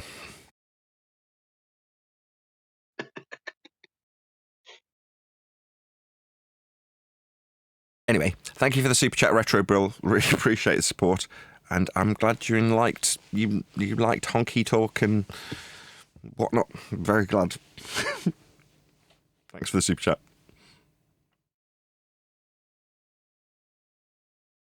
I may as well plug it Any again. globe honkies in here? Globe honkies. Globe honkies. Step up. Is that a new one? Globe honkies. Yeah. Globe honkies, bro. They're ready to talk to you, Nathan. Asking you shall receive, mate. Asking you shall receive. What are you after, Pads? What are you asking for? What knows, bro? I just heard shout out from my boys. somebody said globe honkies, so my ears, started ringing. Oh, bless. Are you a globe believer? I'm on the edge, mate. But you're pushing me back towards the fucking globe. I don't care. No, Good. I'm on the edge, mate. I'm on the edge. Thank God. It shouldn't mean anything. What I say shouldn't affect it, right? It's measured flat, regardless of what I say. Who cares what I say? No, I'm just joking with you. I'm just joking with you, bro. Don't worry. No. Many a true word spoken in jest. You meant it because you don't want to be offended by me, and you want to blame me for either your relinquishment of a globe or your deviation back to flat Earth, as you're suggesting. That can't be blamed on me. Nah, I know. I'm fucking with you, bro. I'm only offended by people that I know. I don't think I've ever been offended by a randomer online, but with all due respect, and I wasn't being a dick. I was asking you for the exact reason you mentioned, bro. You've got years of knowledge of it. That's why I was asking you. I wasn't being a dick by What are you asking? you. I just thought, who better to ask, What are you asking? Earlier, the earlier question that I asked, obviously. I wasn't being a dick by asking you. About acquiring curve angles? Yeah, when I was muted, you said I was asking you to put the earnest on or the responsibility on you. I wasn't. I was just curious if you knew, because as you said when I was muted, you've got a lot more years experience. So, I mean, who better to ask, bro? I wasn't being a dick asking you. I was just genuinely asking. Okay, well, fair enough. Well, very conciliatory of you.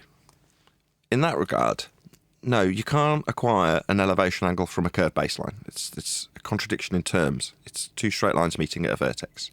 Drawing tangency by assumption to a dingleberry Earth is what is done to try and square this circle at the surface level that doesn't exist on a ball. Because the actual utilisation of these angles is done from within a ball, not on a ball. But if you want to suggest that it's being done on a ball after reification, by way of the measurements of Earth flat to create that ball, you can suggest that you're drawing a tangent to a ball. But you're not. You're acquiring a flat Earth measurement from the surface, not to a tangent point out in the distance. Make sense? Yeah. Jolly good. Regardless of who you are, if you want to believe you're on a ball, more power to you, right? Say that it's my fault you're going back. I don't care.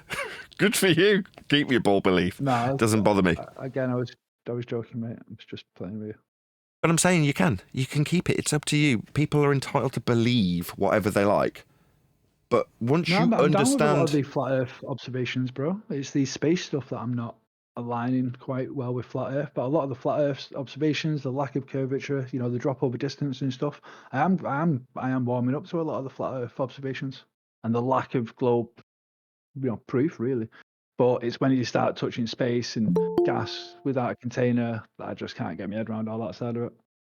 Can't get your head around what? Gas spreading out? Sorry, one sec.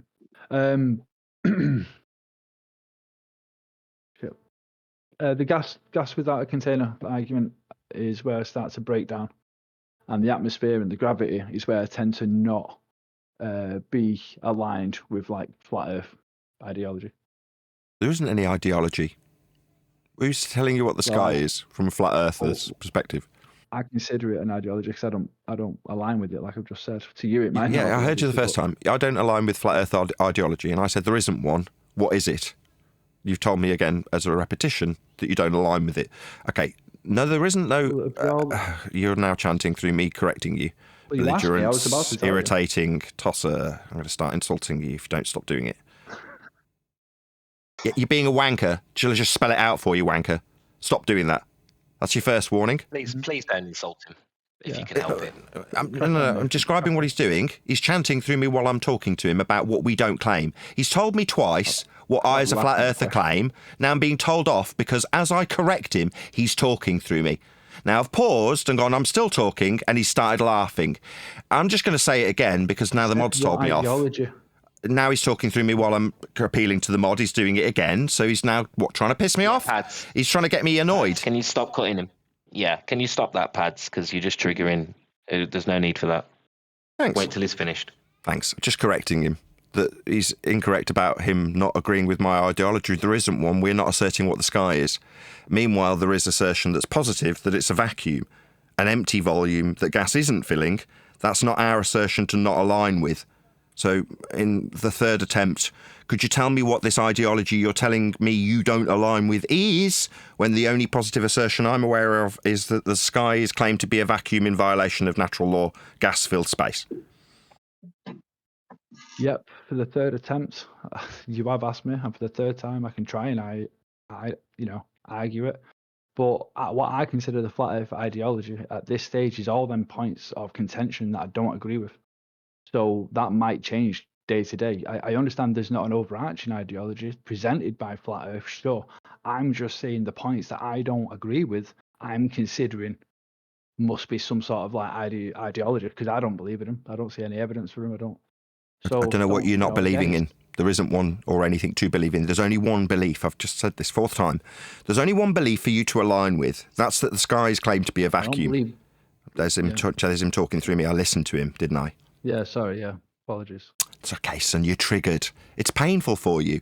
Yeah. You can't wrap your head around your own belief in a sky vacuum, but you want it to be a flat earther's ideology that you don't align with. There isn't an ideology that I have for you to align with, fourth time.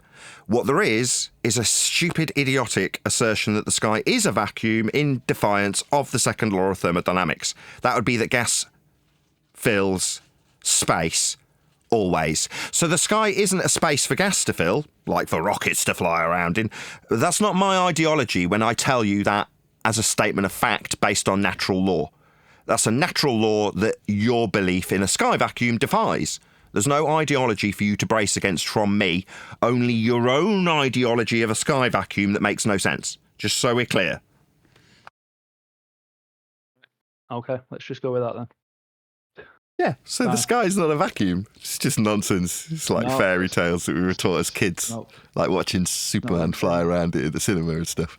But it was all nonsense. It's got proof. No, it's a violation of natural law. You can't prove that a law of nature doesn't apply because it wouldn't be a law of nature, would it, Neil? No, but maybe he has proof of gas pressure without containment. I would like to see it. That's a violation of natural law.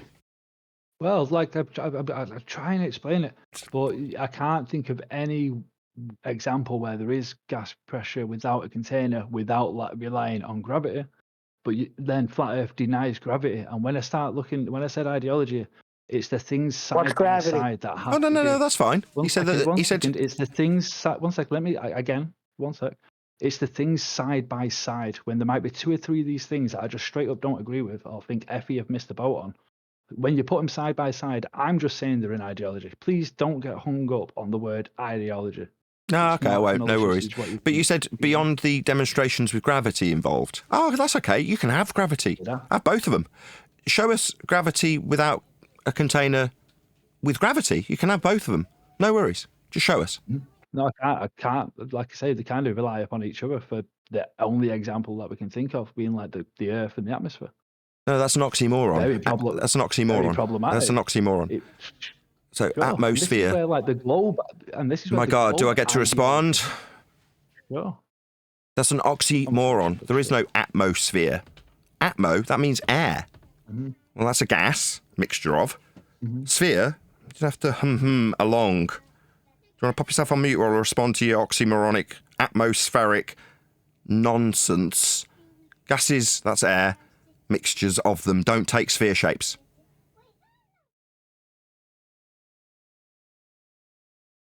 Alright, it's the end of that then. No mad. Right, but there's no oxymoronic sphere-shaped air around a ball in a sky vacuum. It's a defiance of the second law of thermodynamics. Part of a religion that derived that necessity for a sky vacuum from flat plane measurements that created a ball to be within moving around the sun in a sky vacuum. There isn't one. It violates a law of nature. There's nothing for me to give to you. I don't know what the sky is, for you to brace against or align with as a paradigm, or not align with as a paradigm. I'm not giving you anything. The only thing that's asserted about the sky is from our heliocentric overlords who say it's a vacuum in violation of natural law, which it definitely isn't. Gas fills space. I didn't ask you for anything. Again, I don't remember asking for anything, bro. Pardon? You don't remember asking for anything? Yeah, one of the last few sentences that you just said was, it's not up for me to provide you with this sort of stuff. And I'm just saying that I don't remember anybody asking you to provide anything. There's 100 live audience members of mine, though. Nobody cares what you say. No shit. Yeah, I've got 100 people listening to me that aren't you. I'm still talking. They're not you. They don't care what you think or know either. You're but a blank canvas for me to communicate with 100 other people that aren't you, that I am talking to. Did you not realise? Oh, I'm sorry about that. I realise I'm part of like a pantomime or something, sure. But so that's insulting. Sorry, what's that, wanker? Pantomime? No, this isn't a pantomime when I describe Earth as not having sphere-shaped oxymoronic air. Are you turning your nonsensical assertions that I have to correct constantly into some sort of charade? Why would you be making my show into a pantomime? with your stupid assertions that I have to constantly correct. Oxymoronic sphere-shaped air, you say? No, that's a straight-up violation of the second law of thermodynamics I told you earlier. The sky was not a vacuum, and you told me I had a paradigm that you didn't want to align with as a flat earther. Yeah, that's you making your nonsensical statements. That would be the pantomime here. Now, me having to correct it, it's not getting any gratitude from you, of course. You're questioning why you'd even be told this stuff, right? Insubordination on another level. Yes, we know. We've experienced it with you before, son, haven't we? So do you, like, recite this stuff before you turn on YouTube, or is this just all, like, improv, bro? What are you talking about? Somewhere? Did I what? Recite this stuff? Did you... Yeah, are you in a fantasy world where you and I are actors together and we've both got scripts, but you've had amnesia in the last 20 minutes and forgotten that we ever... Are you talking through me, wanker, while I respond? No. Yeah, you are. Yeah, you're definitely talking through me while I address the shit that you just spouted at me about whether or not this is rehearsed. So, are you suggesting that you and I, together, in this discussion we, collectively, you and I are having, was scripted before the fact? Are you in need of mental assessment? No, sir, you and I did not go through a script together. I mean, you can take it as that's what I said, sure, but... That's obviously not what he meant. I mean, Sorry, you're getting a white knight. Well, you're just like a mentally ill retard, so it's... Somebody wanted to tell me off and call me a retard, it seems. Second time. Yeah, somebody sharing their pain from the globe side needs to tell me I'm a retard when I tell this guy off for oxymoronic sphere-shaped air. No, oxymoronic sphere-shaped air is retarded, and I'm going to get chanted through because I'm not going to tolerate being told off for nothing. I haven't done anything wrong. Why would I get told off? Just no insults, bro. It's as simple as that, isn't it? I'll do what I like. I mean, if I get banned for insulting somebody who's pissing down my back and telling me it's raining, or talking through me while I correct their nonsense, like someone who tells me that sphere-shaped air, if that person persistently chants through me, right, I'll call them a wanker, because they are. Now, if I get told off and banned, it's no worries, I've got a live audience that will assess the moderation of me. Personally. Sometimes I get it wrong, I don't strike that right balance. Sometimes the wanker who's chanting through me gets too stern of a tongue off me. But in this instance, you're definitely just a wanker talking through me, because you've asked nonsensical shit and then called my show a pantomime. That's rude. Yo, asshole! My show's not a pantomime, but for the dicks that assert sphere-shaped air, it wouldn't be what you called it. A pantomime. Now, nobody jumped on this asshole for calling my show a pantomime. That's very rude. I'm going to get told off for insulting this dick. That's very unreasonable. No, he's a dick. He's called my show a pantomime because he brought up oxymoronic sphere-shaped air incorrectly, and I had to address that crap for an audience of 100 people, correcting the dum-dum with his nonsense again. The ignorant stoner globe believer with his stupid nonsense had to be corrected while he insulted me and called what we are collectively doing a pantomime. What a wanker. Yeah, that's a justifiable description of what he is. A wanker. And he's wasted our time. Has he acknowledged us? Educating him on the flat plane of reference, the elevation angle, the equatorial plane. Has he acknowledged a single smegging word that we have educated him with? No! He said we're involved in a pantomime while some white knight tells me I'm a retard. Is the guy who called me a retard getting told off? If you pause, I could reply. Nobody was asking you, Dumbo. I was appealing to the moderators about whether or not the guy who stepped up to the mic only to tell me off for telling you off, you, the actual retard with your sphere-shaped air. You got told off because you brought up dumb shit. Now, that wouldn't have been the case had you have not called my show a pantomime and chanted through with belligerence you're being told off for calling my show a pantomime, which is what you did. Now, that isn't you acknowledging any of the education that you've had here. That's you being quite rude in response to us educating your dumb ass, isn't it? Now, you won't get told off for being rude when you say the word pantomime. That's not an acknowledgement of the flat plane of reference you had educated. Is it? I think it's because of the way you speak, though, bro. It doesn't. I've just never had anybody communicate. That's an ad hominem attack. Now I'm being ad homed by the way I talk. Like, really? your approach. You realise that the way I speak I was trained by professional voice actors on how to enunciate and project. So I can be heard at the back of a make theatre. sense, He's still yeah. talking through me. The way you speak, what, through the top of me, you wanker? I can enunciate perfectly and project to the back of a theatre. I speak very well. I've got a mild Birmingham accent. Nevertheless, I speak and enunciate clear enough through my absolutely exceptional Neumann microphone so that my audience and you can hear me very clearly when I call you a retard for your oxymoronic sphere-shaped air and globe belief. Now, when we correct you about your idiocy about being on a ball to acquire a flat Earth measurement of elevation angle, you haven't acknowledged those things. You've been rude in response. You've been belligerent in response.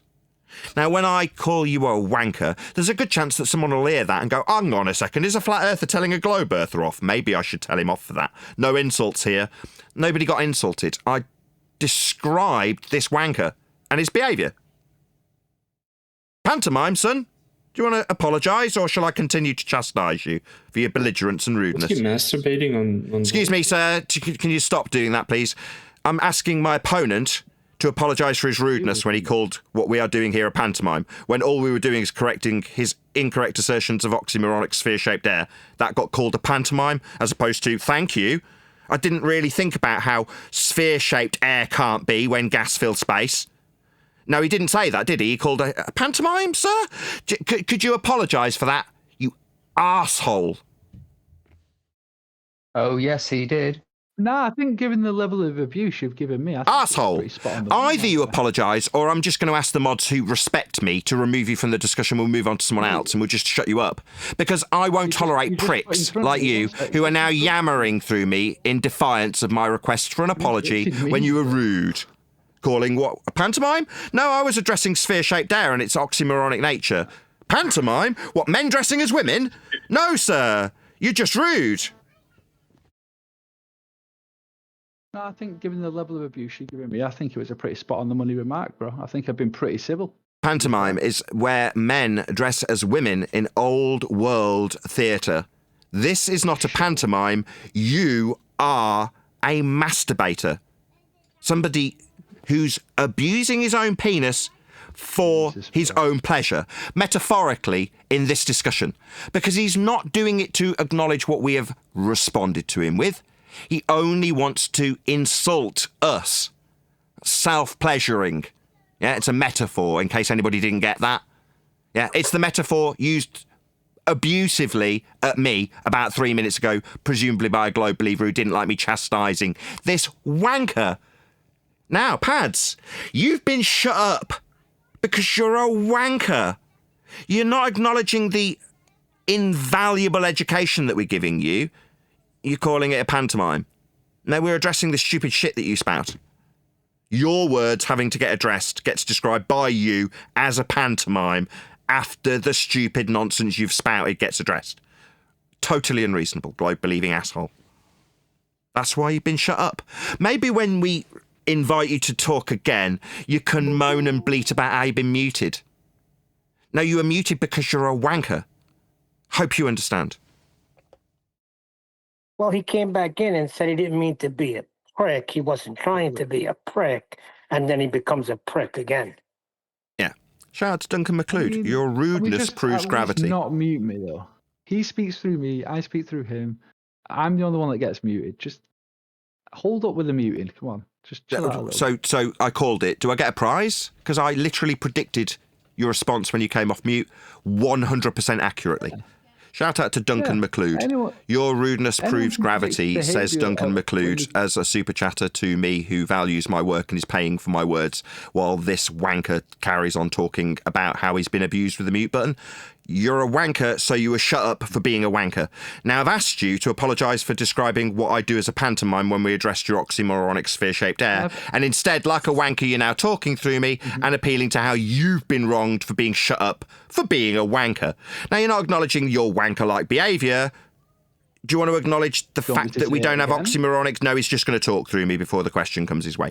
So I don't mind asking the mods. This wanker's not listening to me while asking for the fourth time to acknowledge that it's not a pantomime. It was an address to oxymoronic sphere-shaped air that destroys your fantasy of a sphere Earth with a sky vacuum around it. But you're not acknowledging that. You were insulting and rude and belligerent. And now you feel hard done by because you've been shut up for being a wanker. Yeah, we've addressed what you said about mute buttons. Now can you apologise for describing us as being a pantomime after addressing your oxymoronic sphere-shaped air in the form of atmosphere? Like I've said, mate, you are right. You've asked me 4 times, and 4 times I've given you a pretty chill answer. I think, given the levels of abuse that you've insults. Wanker, shut him up. Wanker, shut him up. He's a wanker. Level of abuse? No. I addressed the fact that you'd used the word that was oxymoronic, and you can only choose to see that as me abusing you. How pathetic. No, an address to oxymoronic sphere-shaped air is not abuse. You calling what I do a pantomime is an insult and rude.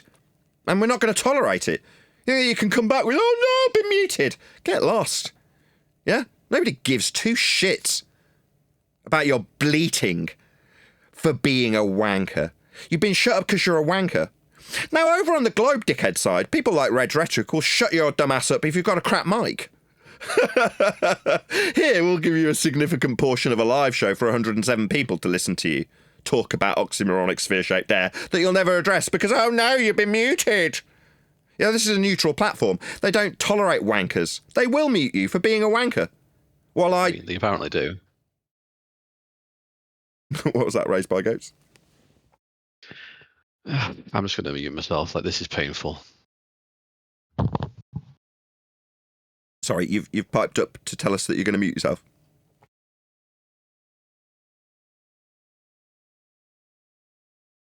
I think it's just hard for people to have a conversation with you, Nathan, if I'm being honest. How do you know it's not a fetus Earth?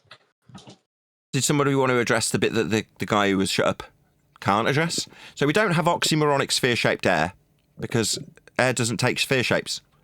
Can somebody who not him, because he wanted to call pantomime and say that he'd been muted, lots of obfuscation. Can somebody carry on the discussion about oxymoronic sphere-shaped air around a globe Earth that's measured flat from within an equatorial plane? Anybody going to address that?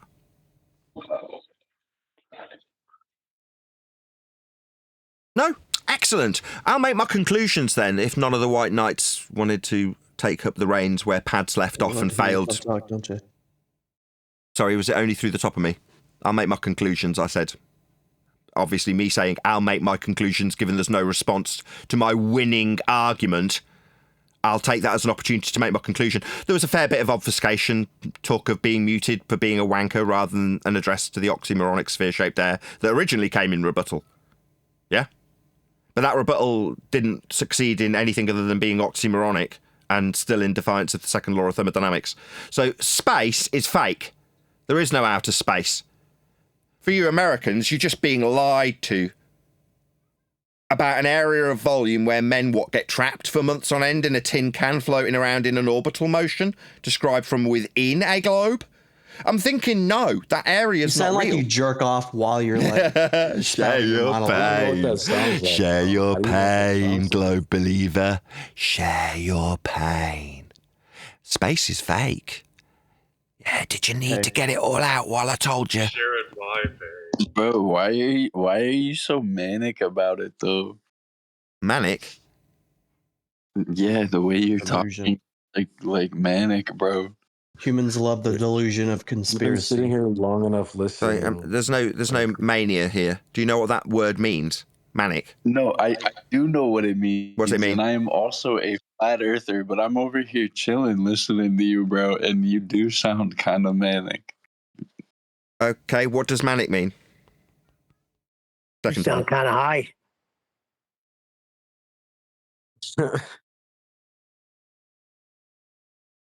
I think he sounds passionate. Sorry, the guy that was just accusing me of being manic. Just everybody else, can you stop off for a sec? Sorry, I was just accused of something. It'd be nice to have the conversation rather than it just descending into somebody else talking.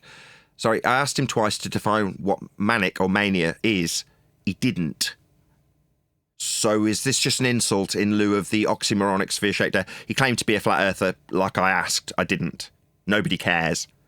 Meanwhile, there was a claim of a sky vacuum and the defence was oxymoronic sphere-shaped air. And the response to that is, I'm suffering mania? That doesn't seem like a response to oxymoronic sphere-shaped air. So can you just step off, dude, flat earther or otherwise? I was in the middle of dealing with the assertion that the sky is a vacuum. In conclusion, I was describing our fake spaces, and it seems like you're just trying to subvert that by talking through me. Nobody cares if you have an opinion of me being something you can't even define. Otherwise, you'd have defined it when I asked you to. You didn't. So nobody cares about your opinion you can't define. Thank you, though. Me, I was destroying an entire world. It's a deranged form of excitement. Sorry, you think I'm deranged? Yeah, that was another guy, Sounds not like an the guy you insult. asked, cut you off. Sorry, are you diagnosing me with that? Is that man a doctor? Is this what you get in politics? Do we get diagnosed with illnesses in the Flat Earth section of this Discord server? I'm asking in sincerity as a guest here. Do we get diagnosed with mental illnesses in this server? No? So I'll move on with my assertion that space is fake. Because gas fills space. There's another white knight, Jeff. Jeff, I'm in the middle of debunking space, mate. Middle of debunking space. Did you want to accuse me of mental illness or something? What's going on? I'll try again. For all the people who are a little bit triggered by space being fake. Aww, bless. Did you all have ideas of going to space in little rockets? Aww, that's so sweet. Nevertheless, it's a violation of the second law of thermodynamics. Gas fills space. Should I say it in a really flat, nasally, adenoidal, monotone voice so I'm not accused of being manic? Space is fake. It's a violation of the second law of thermodynamics. Entropy, gas dispersion, gas fills space. Was that monotone enough for you, bunch of globe-believing Nancys?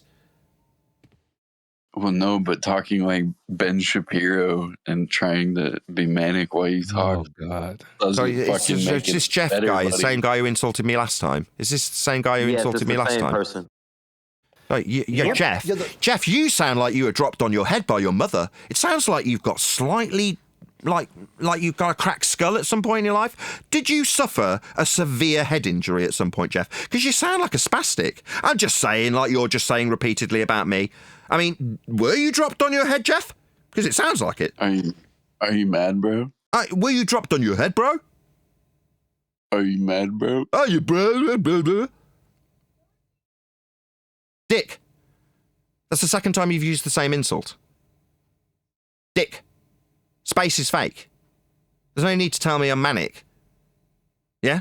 Now, I'm taking the piss out of you when I turn on a different voice, and now you're interrupting me, yeah? It doesn't seem like you want a reasonable discussion, Jeff. You just want to talk through the middle of me and insult me while I'm in the middle of talking, pointing out how space is fake. You just want to tell me I'm manic, and now you're being rude by interrupting in the middle of me talking. Jeff, you're off mute talking through the middle of me, Jeff. You didn't have much to say in the pauses between when we were having a discussion. You had silence and to repeat yourself. That's all you had, Jeff. Do you go after the flat earth, or do you just get hung up on the flat earth? That's an ad hominem. That's why you've been put on server mute, Jeff, you stupid spastic that's been dropped on your head by your mother. Yeah, that's why you're not taking part anymore. Somebody in the server's gone, no, we're not going to tolerate this wanker and his ad homs. So you were muted. Because you used an ad hom. At the man, in case you don't know what ad hom means, you blithering retard. Do you know what ad hom means? At the man. Ad hominem, at the man. It means that you're not addressing the argument. You're attacking the person in lieu of addressing the argument. That's what ad hom means. You don't realise the irony. You don't realise the irony there. No, I've not attacked anybody. There is no irony at all. I'm going to answer you if you're asking me. It just seems like you're asking me so you can now talk at me. It was a question. I'm not going to take it as rhetorical so you can waffle your shit straight through the top of my response. Have I not considered the irony? There isn't any irony. I haven't insulted anybody in lieu of any arguments I've had. When I heard a rebuttal, for example, atmosphere held by gravity, I addressed that as oxymoronic and cited the second law of thermodynamics. Now, when I was told that it was a pantomime, I addressed that ad hominem fallacy. Because that's not addressing my rebuttal of, no, that violates the second law of thermodynamics. Yeah? When I describe someone who fails to address my rebuttal as a spastic, that's a fact and a performance assessment. Not an insult, not an ad hominem. Now, based on the fact that you've miscategorised what I have done as being fallacious, I'm going to call you a retard. Because it is retarded. That means held back. And I'm talking about you mentally being held back. That's retarded. Because you don't comprehend what an at-the-man fallacy is. I've not used one, ergo there is no irony here, sir. You may respond.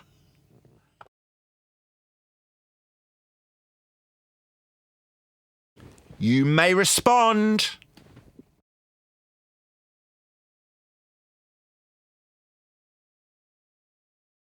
No, just the ad hominem fallacies, and then the Uno Reverso card played. No, you're attacking him in lieu of his argument.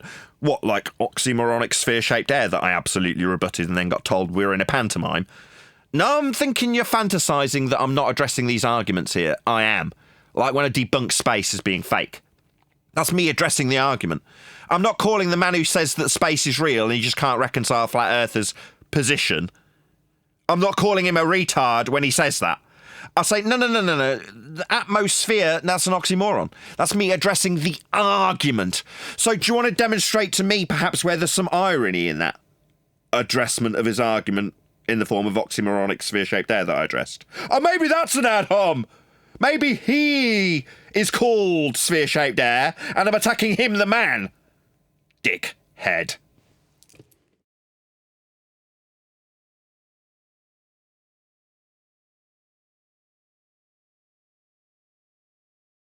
Again, performance assessment. When I called him a dickhead, that's not an insult. Somebody who would tell me that I've used an ad hominem fallacy when I haven't. I've only attacked the arguments. That's the behaviour of someone admirably described as a dickhead. Shout out to Duncan McLeod. Just tell him, deadass, no cap, you were dropped on your head, bruh. He will understand then. I love lingo. Thank you for the super chat, Duncan. Right. We've taken over the joint. It's been fun. Thank you for having us. We'll see you on Friday, guys of politics. Yeah, welcome. Thanks, Nathan. Thanks, guys. Yeah, Been a thanks, pleasure. Nathan, for coming by impromptu. Like earlier, you raised a question about the mental health thing, and generally the rule is that you can try to diagnose someone, and they can tell you no, thank you. You can say no, I don't want to participate in your medical treatment, and if they also persist in that, and then try to use their diagnosis of you as some sort of way of like attacking your person or your character, then it becomes inside their own worldview, they're violating multiple server rules at that time, because people with mental health disabilities are a protected social class. Yeah, so it'd be isn't the it same nuts? thing it'd be like the same thing saying like, hey, I think that person is homeless or LGBTQ or whatever, any protected social class, and then they start using that, then they're violating inside their own worldview. They're multiple server rules, and they generally get banned, and they'll get detained and whatnot. Yes. It's one of those that's it's a standard that we have to adhere to, but by the same token, flat earthers are not a protected class of people. Neither are gingers. Oh, yeah. You're not until they assign a protected social class to you, like say, hey, you're bipolar. And at that point, they've protected you. They've given you an identity that you don't have, and then use that identity to attack you. They word switch. They take flat earth and then put a protected social class in place of that. And then now inside, it's not true, but in their own worldview, they're up against multiple problems at that point, multiple terms of service violations. Right. Indeedy. But with that, I'm going to say another huge, massive, enormous thank you to the Politics Discord server and my G Plus panel for making today's live show possible.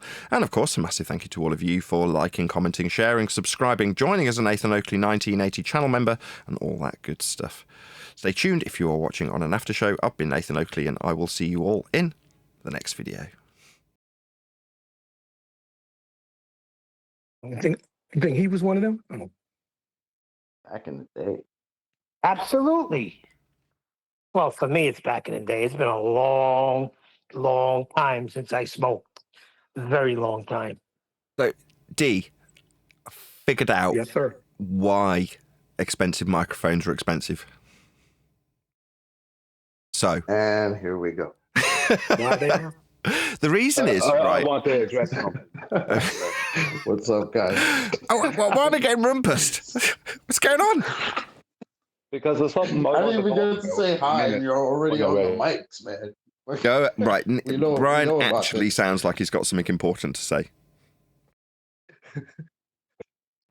I couldn't come in. I wanted to come in and say something. You sound better, Brian. You sound better. Thanks, T-Rose. I wanted to come in and address something the guy said. Things got out of hand. Just became pointless me trying to come in there. But you let something get by you, and I have to address it. It was spherical trigonometry. Well, I don't even know if I heard that. I brought it up. That's nonsense for a start. I didn't hear that. But what he said is that as flat earthers, you deny gravity. That is not true. I don't deny gravity. You can't deny what he's referring to, right? When he's calling gravity, right, he's inferring a force of gravity. Because he employed it when he talked about his atmosphere, right, and gas under pressure without a container. That means he's employing a force of gravity. I don't deny a force of gravity. I can state with absolute fact that it doesn't exist, as it has never been proven scientifically or otherwise to exist, and the implications of it has been shown to be out of alignment with reality. So I don't deny a force of gravity. I claim with utmost confidence and proof that it doesn't exist. Now, I really wanted to address the guy on that, but it just got out of hand. No, that's a worthy point. By asking Let me just acknowledge what Brian's saying. Brian, you all. Yeah, Brian's awesome. It's worthy of acknowledgement. What Brian's saying is, to suggest that we deny gravity is almost to deny our own understanding of what it is and is not. So when you suggest that we would deny it, it's diminishing, in this case, Brian's complete and total understanding that there isn't one in a physical form to have a belief in or relinquish or anything else. And that is because he understands what gravity is in both forms, 110-year-old out-of-date Newtonian or bent pseudo-Riemannian Einsteinian. That understanding is not a denial, right, Brian? You're not denying gravity. You understand what it isn't, but that's not denying it. Yeah, I mean, if someone claimed magnetism is responsible for causing whatever, right? I could deny that that's true, and I could then go about proving why I deny it through scientific method, right? I could try that, right? But magnetism has to exist in the first place for me to deny that. Deny this tree, Brian.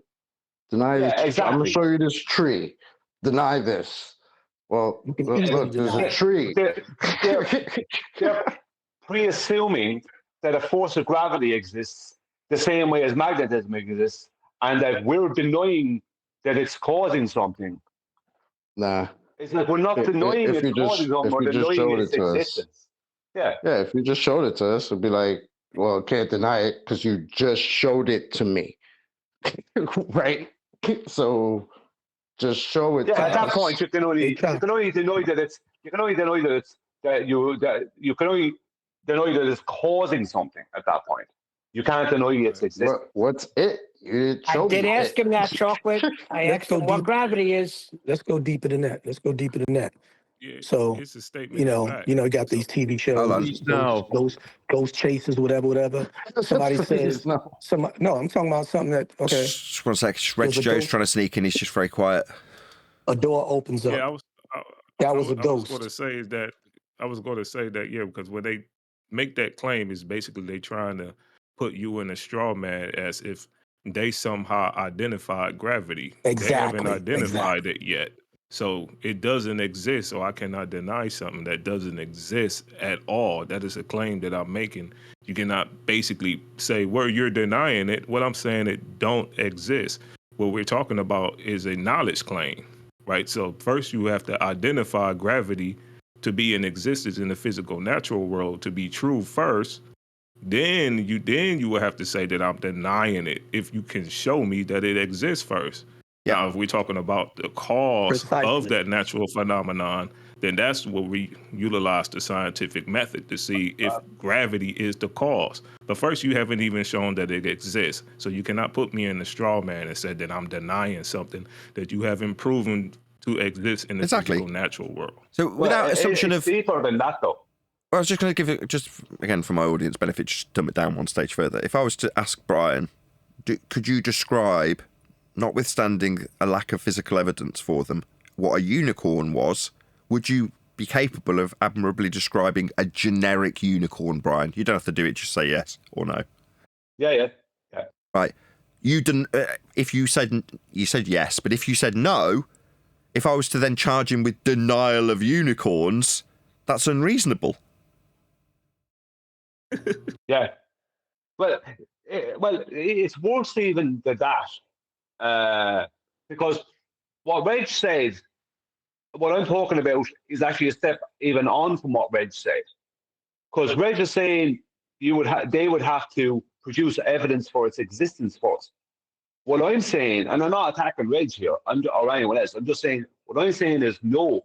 I can prove that it doesn't exist, as opposed to them having to prove that it does. I know it doesn't exist. I can prove it doesn't exist. I can prove that the implications of it would work outside of reality, and it would be impossible for it to exist. So why would you attempt to prove non-existence?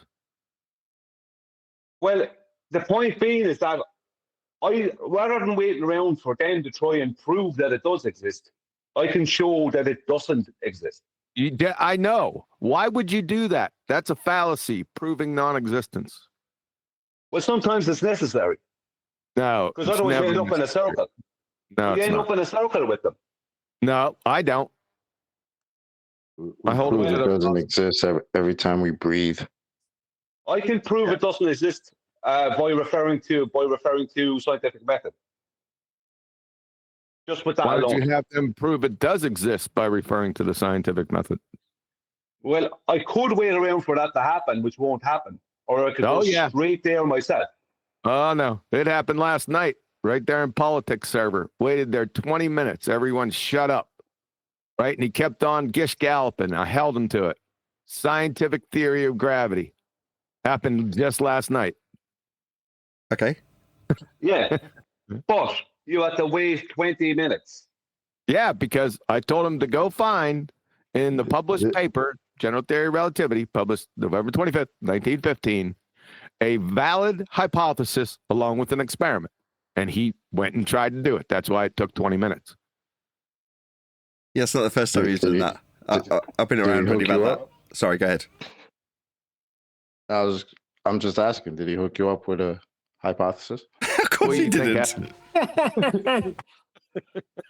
So Brian is saying, due to time restraints, he wants to nip it in the bud and just disprove it and then go about his merry day. That's what he's talking about. Know what he's talking about. It's fallacious. Well, we know they deny elevation angle, flat Earth measurements. They deny that all day. Sorry, D. I'm kind of stepping on you. I'm sorry. No, I was saying all day they deny elevation angle measurements, flat Earth measurements all day. They deny it because we prove the existence of it, but they still deny it. So they're the deniers. We don't have to deny. They've never proven anything. We've been proving things, and all they've been doing is denying and throwing up a bunch of They don't beliefs. really deny it. They just think it proves a globe. They agree with it. They can't deny it. Otherwise, they're denying the whole latitude thing. I think that's pretty important for their little globy there. So they can't deny it. They just have to tell you, but ball afterwards. Everything we say, but then ball, right? We live on a ball. That's it. Well, in the words of refracted curvature, they need a flat Earth more than we do. But how I go about it, one of the ways I can go about it is ask them what's their naturally observed phenomenon. Their naturally observed phenomenon is apple falls from tree. That is actually their apple. Because they'll try and say something stupid nonsense. I go, no, that's not naturally observed phenomenon. to come up with mass or any other idiotic nonsense. They're a naturally observed phenomenon, right? Straight from Newton, because this is what they're going to. This is what it actually is apple falls from tree. Now, right, and they're going to, and so your EV is apple falls from tree. Your IV is what? Gravity. Well, no, unfortunately, what that has already been proven scientifically to be caused by a density differential between the medium and the object. So that is not your naturally observed phenomenon. This has already been shown to be scientifically proven to be caused by something else. So the thing you're now trying to infer, right, now you need a different naturally observed phenomenon. You don't need, what's the next one? Everything they come up with will always be proven by relative density. Always. They try to do it like a but also, right? It's like they understand the relative density disequilibrium, but it's like but also gravity. They can't even say that. This is the problem. They can't even say that. I mean, like they need to what? Give me another naturally observed phenomenon they might come up with. Like, apple falls from tree. That's gone, right? What's another one? You're not getting them to the naturally observed phenomenon, dude. All they're going to do is say Cavendish. That's all they're going to do. No one tells me apple falls from tree. That's because yeah, but do they still bring up Cavendish? Yeah, oh yeah, shit. Do they really? Oh yes, they do. Oh yes, they do. One guy said Nobel Peace Prize. If you they can't going disprove, digging in the crates. Jesus, man, Cavendish. Yeah. Poor guy. You never get the naturally observed phenomena, dude. You don't get there. They don't know that the first step is naturally observed phenomena. It's going to take you 25 minutes to establish that.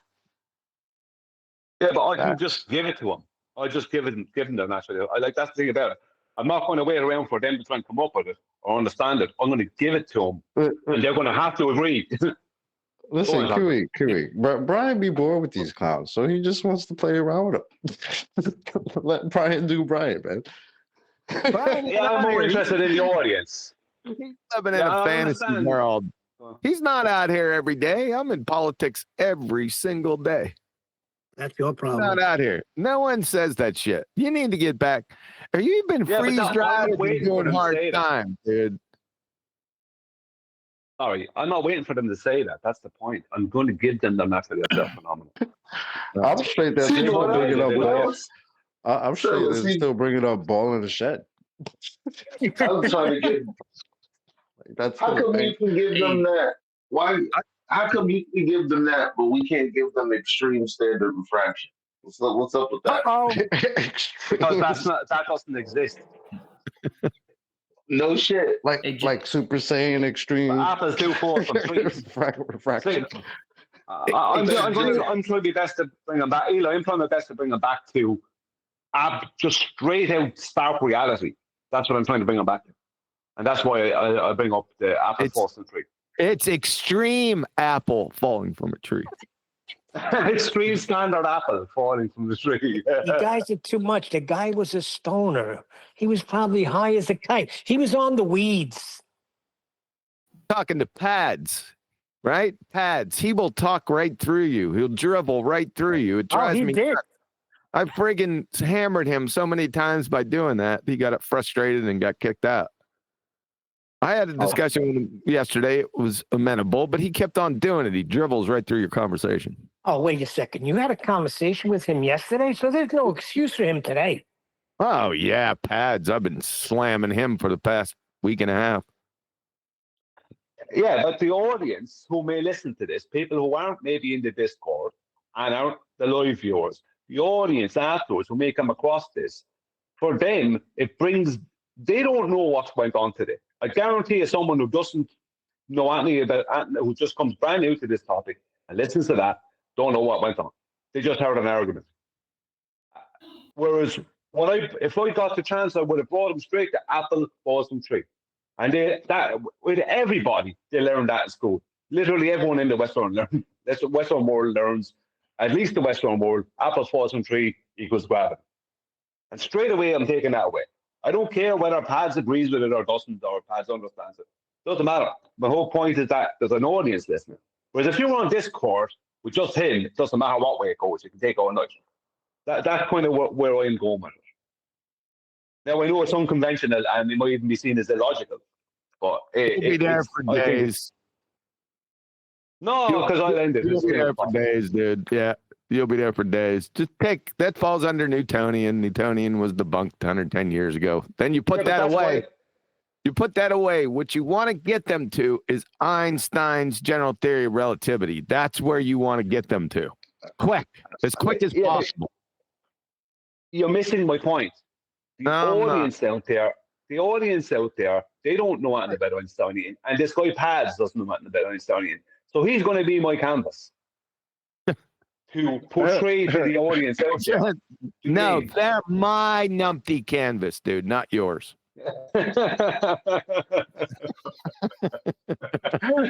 Well, if you need a canvas, I know a couple of flatheads you could use. You know what? The way I'm talking about going about it, the way I these days would go about it, it's a bit like, instead of waiting for them to prove a ball, I'm just proving it's flat. So that means, by implication, it can't be a ball. Once I prove it's flat, you know what I mean? Once I prove the earth is measured as a horizontal plane with vertical heights above them, heights and drops below that, then that's that. There's no need for them to prove until somebody pulls out a toy plane and a toy globe. Yeah, right. And says, then that's globe proven right there. You know what I'm saying? Yeah. Hey, Jin was gonna bring that to Jim Panda today. I wonder how he made out.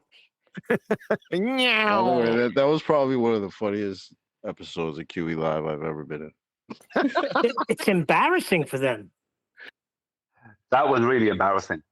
I mean, I actually, Will Duffy destroyed Wolfie when he first started, held the globe and started moving the level around it. So straight away, ended everything. You don't need to be anybody, just someone sitting there in the audience. Any normal person would go, well, that's the end of that. You know what I mean? It was almost like slapstick comedy, man. It was like Will Duffy, the flat earthers think this pitch is going to change. There goes Wolfie. So this pitch changes when you go around the globe. It's like Abbott and Costello, man. That's why the second time he said, "Can you hold this for me?" And then he started spinning the globe. Now the coolest part was when Chocolate said, "I thought that was a toy plane." He was told, "Nah, it was a level." Then all of a sudden, the toy plane comes out. I could have sworn that's what I saw, man.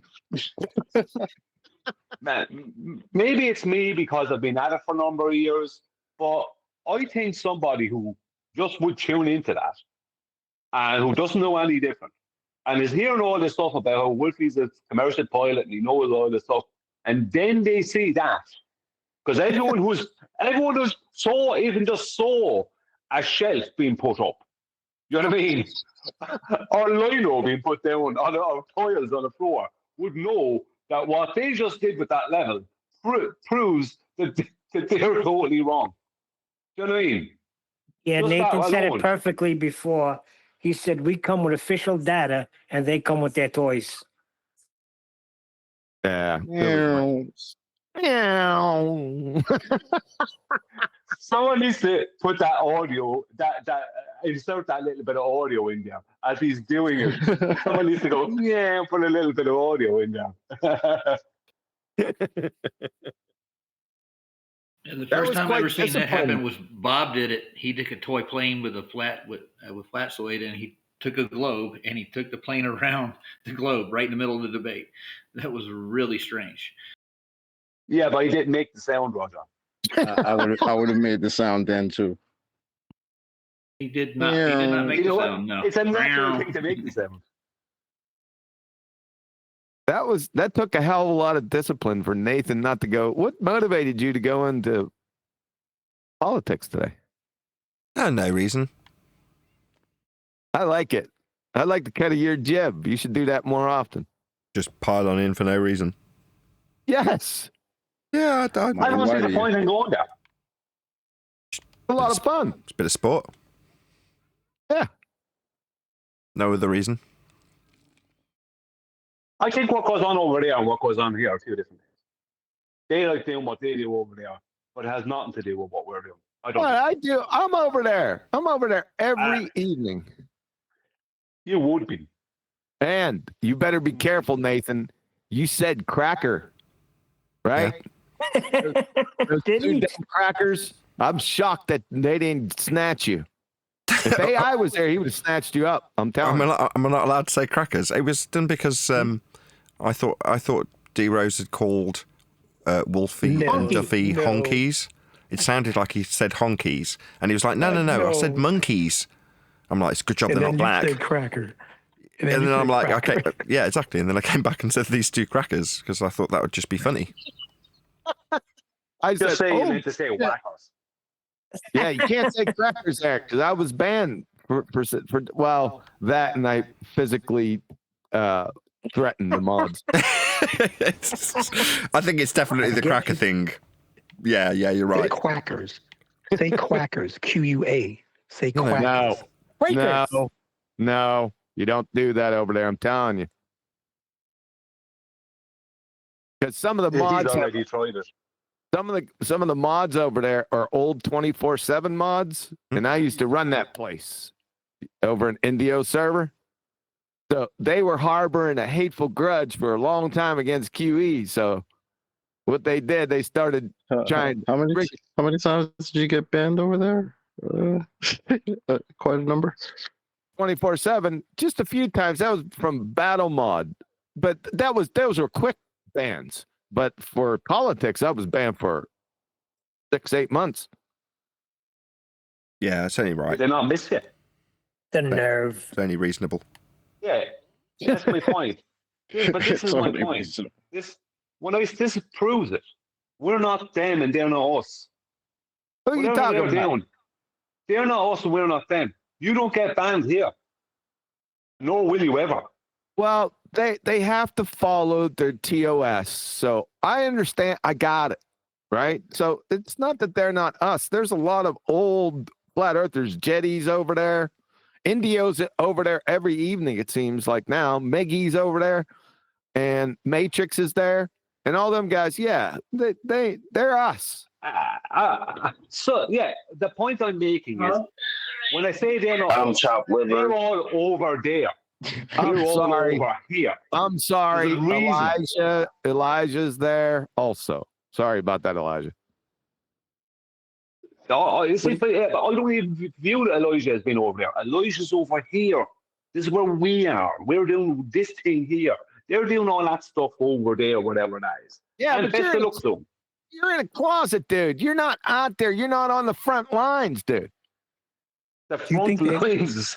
You think they had a problem with me? They didn't seem to have a problem with me saying monkeys. Not that I give them. You know what I'm saying? I don't give a fuck because I don't fuck with them anyway. You know what I'm saying? But no, they didn't say nothing about that. Those wearing these. Sorry about it. See, Brian, you're detached. I didn't say the whole word. Don't worry about monkeys. Brian, you're detached, right? You're not out there on the front lines anymore, dude. See, that's where I thrive. Oh, really? Yeah, in Discord? Yeah, but the problem is, when you get through the front lines, you end up nowhere. That's the problem with those front lines. They lead to not. QE in Discord is fun. What? I'm just saying QE in Discord's fun. And Eli. Yeah, man. That shit used to be fun. Yeah. You don't get to hear, come on, Charlene. Oh, I say what I mean. At this moment, you mean everything. You in that dress. You miss all that. It's Eileen. Come on, Eileen. It's Charlene because Charlie finds up in here, and I call him Charlene, so I started singing him that song. All right. You see, that's the thing about it. There's a lot of inside jokes kind of stuff goes on over there. I'm not really into all that. I prefer it over here. I stick to over here and your show. And I don't care on the Did you just say lines. there's a lot of jokes over there? I prefer it over here. Where there's no jokes. No, inside jokes. I said inside jokes over there. Oh, but didn't hear you. Oh, fair enough. I thought you just like being that miserable Irishman. And QE. Yeah. No, so sometimes I hear Flatty and QE having a little joke, and I don't know what they're on about. It's about someone over there or something. All the time. Flatsy's in there all the time. Yeah, but Flatsy's from here. That's the difference. You could say Matrix is from QE Live. I'd say, yeah, Matrix is from QE Live. Matrix maybe, and does come here as well. But there's a lot of people that are over there that don't come over here. You could tell Brian used to run a gang. Like, you guys over there, and we over here. Yeah, you an Irish gang leader, bro? What's going on, bro? I've been saying that for the longest time. Own lane, stick to your own street, kind of stuff. That's grand. Whatever you do over there. Street over there. Yeah. Stick to your block or whatever. Stay off my block.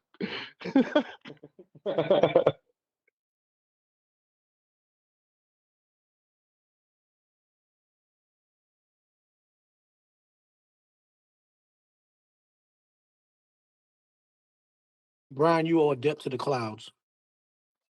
The front line of Discord.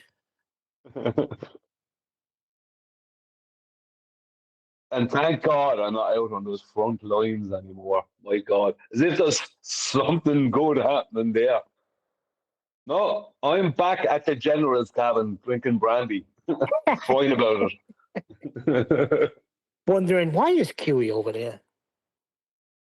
Yeah, he's getting on the boats and getting himself ready. It's like, I don't know what he's doing. I'm staying here. There's a really good pool table, jukebox, cigars with people. Yeah, you got to send the word out. Can you tell that general to get back here and relax? They got it under control. Yeah, I'm part of the black. I mean, some of the shit that you'll hear. Some of the shit. I haven't done politics very much, but when it was 24/7, I used to go in there. Like some of the shit you'll hear from normies and wannabe Globers, like it's that. Honestly, the comedy level is literally what keeps this exceptionally entertaining for me.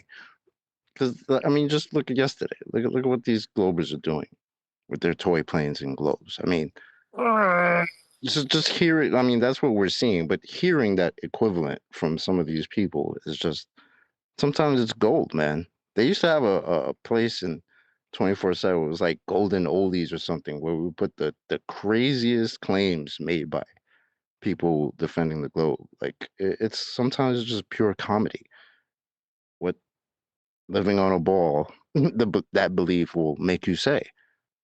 So sometimes it's worth it, man. Don't shit on it completely. I can completely see why QE goes there. It's fun. You're just slapping people around like, yeah, prove your globetrot. And that's great. And best of luck to him. Best of luck to you if you go over there and everyone else. I'm happy playing pool, drinking brandy, sitting down by the fire, intellectual conversations. Do you know what I mean? I'm grand for that.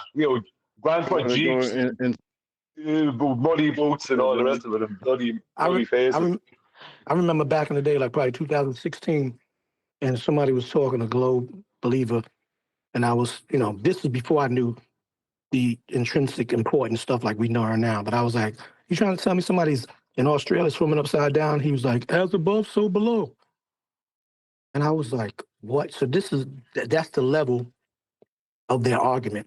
As above, so below. So they'll take a scripture or some type of verse that has nothing to do with that, about the waters and firmament above and below, and they'll say, as above, so below. That explains why the people in Australia are swimming upside down and don't recognize it as being upside down.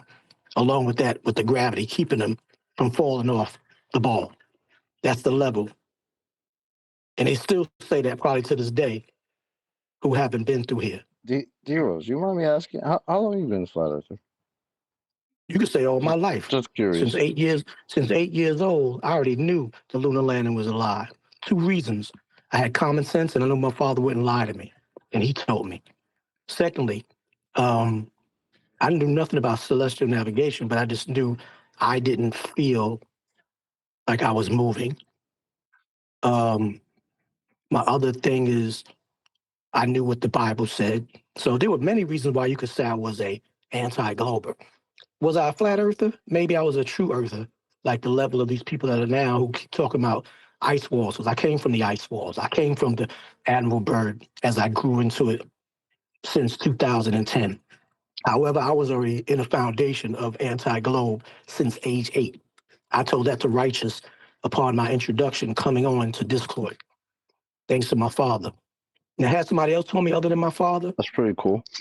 you know, other than my father, maybe I would have still questioned it, but I was blessed to have someone who I trusted and who would never lie to me to tell me something. So when I saw it manifest into fruition of being truth, I stood on solid ground on it. Your father was telling you Earth was flat?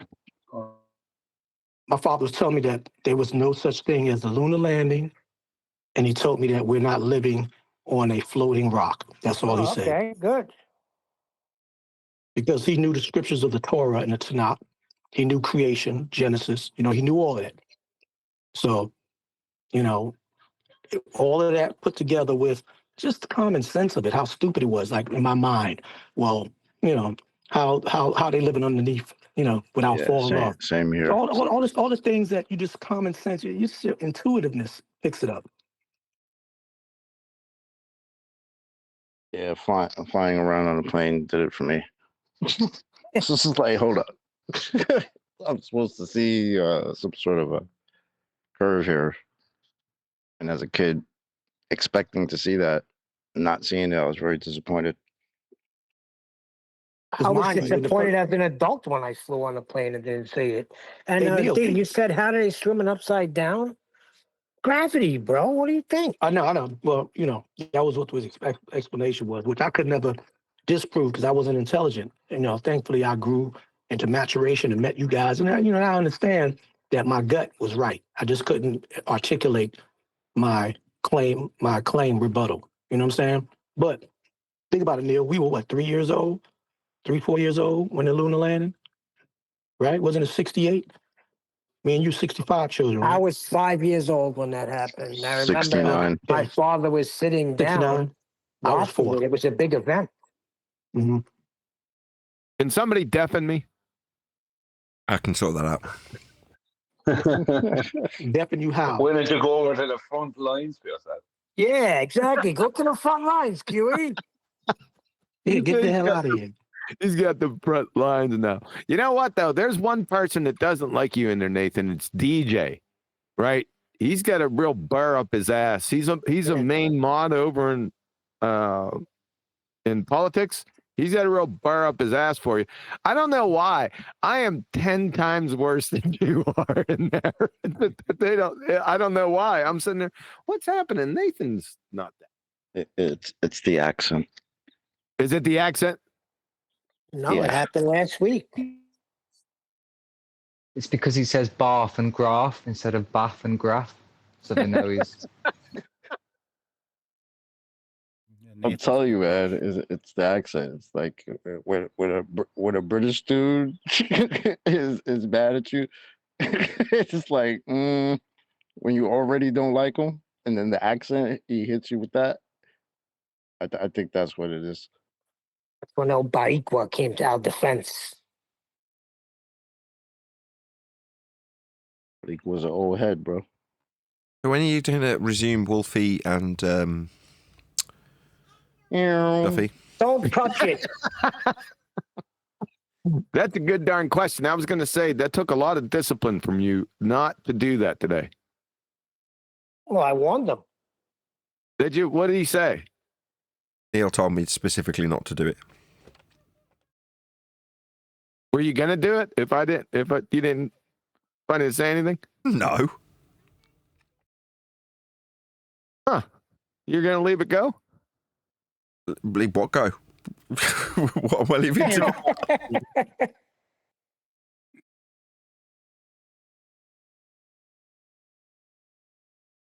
That wasn't rhetorical. Leave what go? Leave the video go. I thought you might, want to review that also, but okay. I mean, I saw the bit that you covered, but I haven't seen that video. Is there something more egregious in there then? Is that what you're suggesting? Did you see the whole video yesterday? It was long. No. Why'd you leave? Why'd you leave, by the way? I can't remember. Okay. He wanted to research microphones. You need to watch the rest of it, Nathan. It might have been microphone related, Brian. Maybe. Someone tells me Amazon was open. Sorry. I'm trying to find a video that somebody posted in Master B. I said, oh, I know where that video is. And there I am yesterday for fucking 15 minutes scrolling past all your microphone horse shit, trying to find the video I was looking for. So, with a really good quality microphone, if it's less flawed, as you apply things like EQ and compression, it's not going to amplify the horrible nastiness as well. So, for instance, if you've got a high noise floor, as you start to increase a certain frequency, well, obviously you're increasing. Want to go to the front lines with you. This is why. Mixed with the accent, this is what gets them. I'm telling you, man. I love you, Nathan. But it's true. You mix it with you're mixing up the horrible frequencies as you're amplifying everything and compressing things. Front line sounds good right about now. With this comedic timing, man. I mean,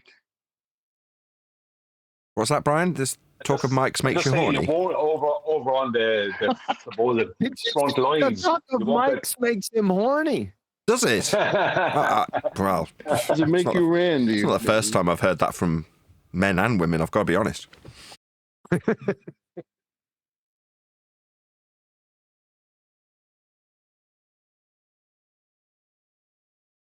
Yeah, you get what you're paying for. Yeah, that's generally the case.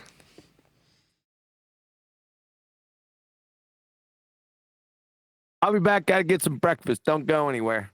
I won't.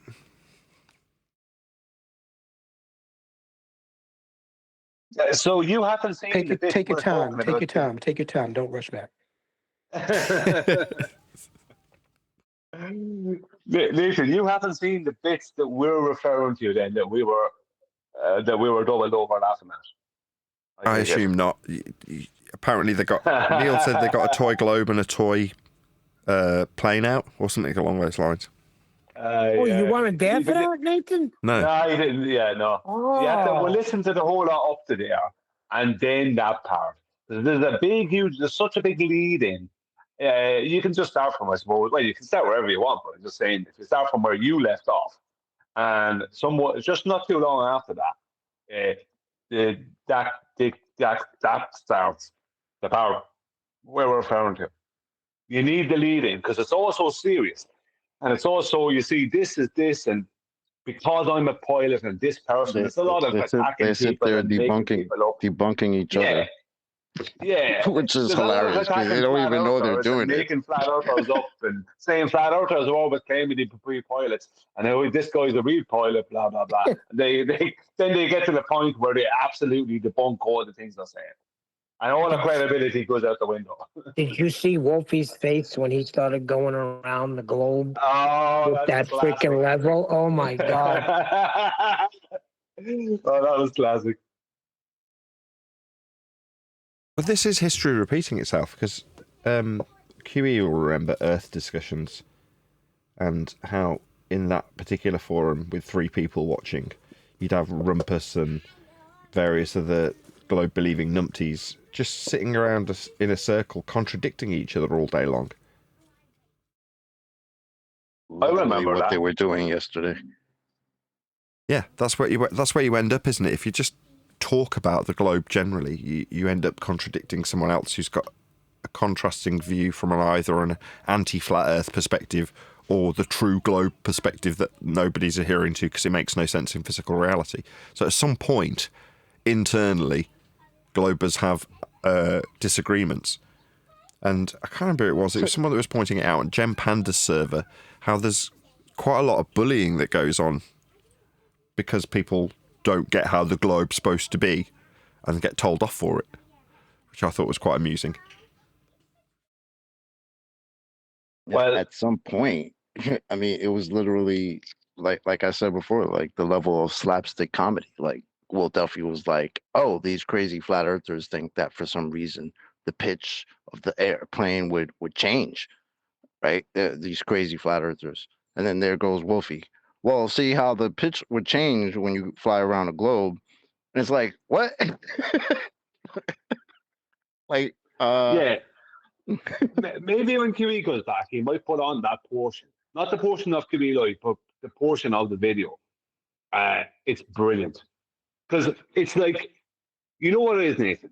When it comes to actual demonstration of what they're trying to claim, it fails immediately in actual demonstration. And that's what was so brilliant about what they did. 4 times, I think it was 4 or 5 separate demonstrations, all involving a level or a tire plane and this classroom globe. All of them showed exactly what it got so bad, Nathan. I won't say it because in case he plays it later. But it got so bad that they had to completely change their whole claim in mid demonstration. It was ridiculous. Because you can't demonstrate what they're claiming. Sorry, Adam. Didn't it get summarised last night by somebody afterwards? He wanted to retitle it as 2 Guys, 1 Globe. 2 Guys, 1 Globe.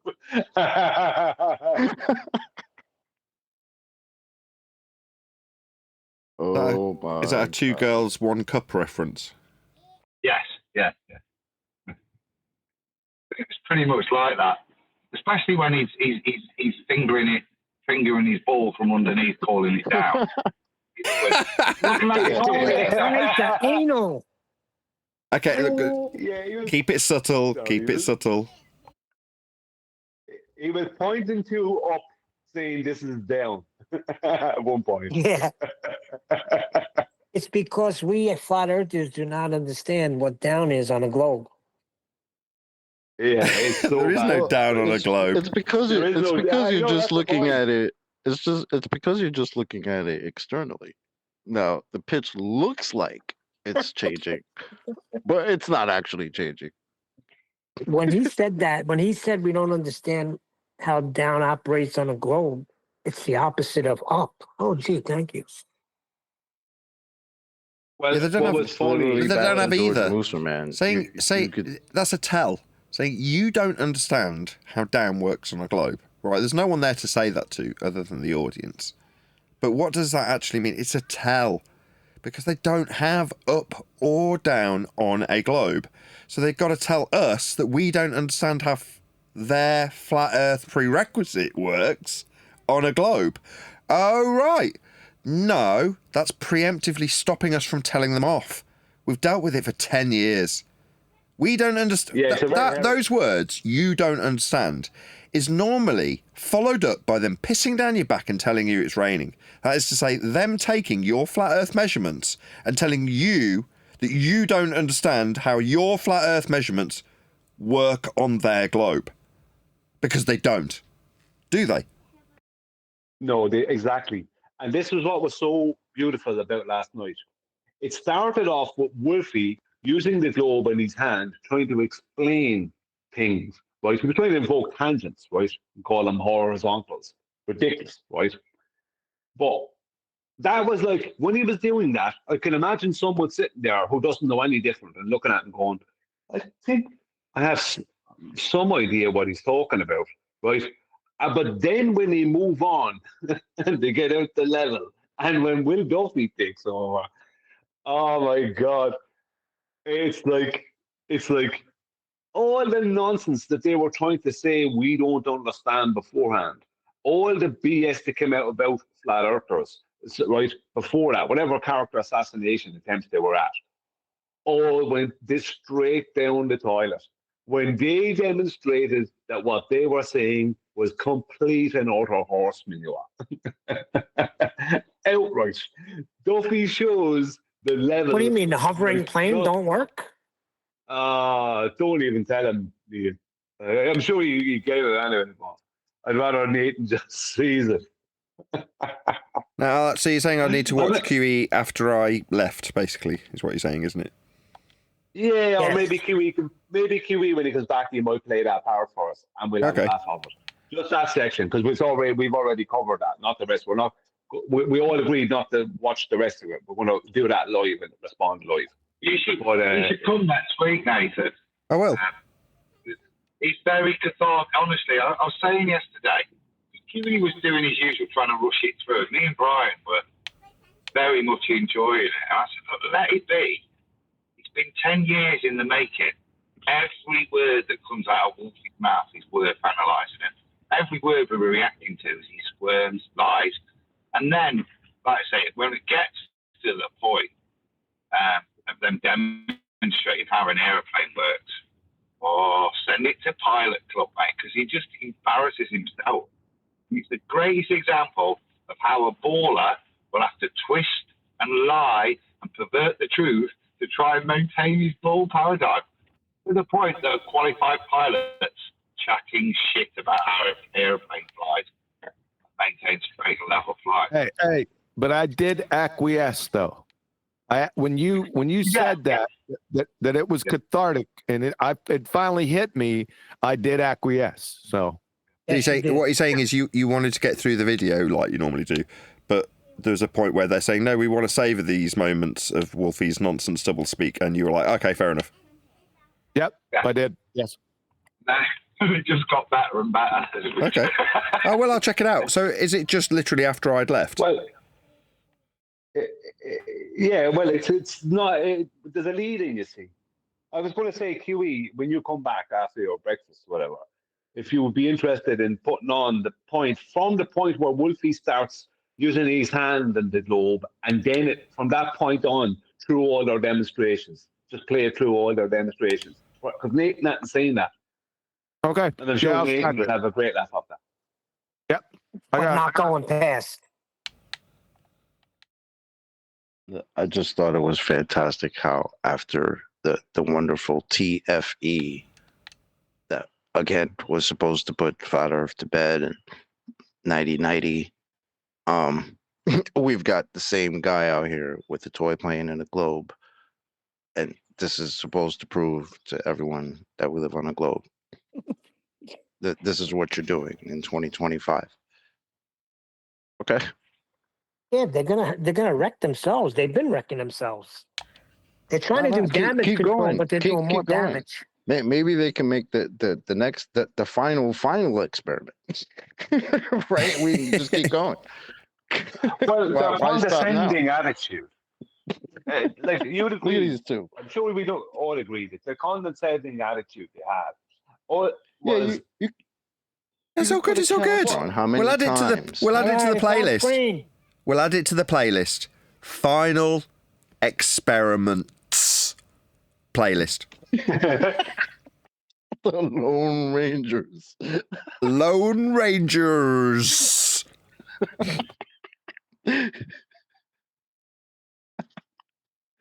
Clowns. Yeah, why is Duffy out here with Wolfie 6020 seeking cope for his audience, bouncing off each other?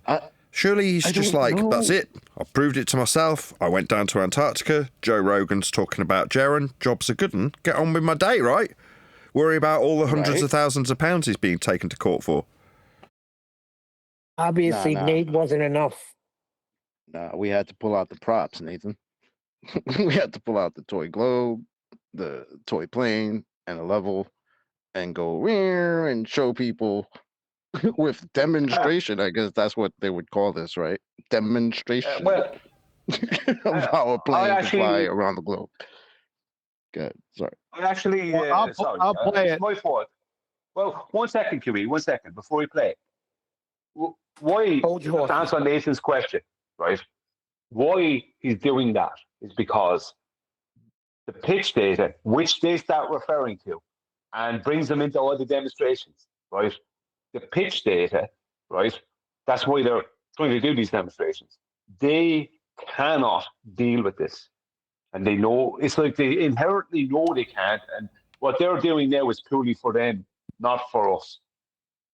I tend to agree with that, Brian, because last night I was thinking, if this was years ago, would they be talking about this pitch data, or would they have this toy globe and toy plane and be talking about something, I don't know, let's say Coriolis, right? Would they be talking about pitch data if this was 4 years ago or 5 years ago? Nah. Well, right? what would happen, Chocolate? But it is was they'd very bring up important to different talk about topics. it. But I'm saying it was very important to talk about it now, right? Well, I think the thing about it is that what they would have been trying to do is get away from anything to do with flight and pitch and lift effect and the gyroscope and different things. They'd be trying to just invoke a force of gravity and use red herrings to get us off the trail. And unfortunately, because there's plenty of flat Earth agents and also idiot flat Earthers, that would happen. So even if we were trying to keep it on track, it wouldn't happen. Now it's different. There's a bit of weeding out process that's happened, and now we're more on point. That's what I reckon. Did they invoke gravity at all during this whole thing? I don't think I heard them say it. Did they? I might have missed up a couple of parts, but I don't remember saying them saying that. Unless I missed it.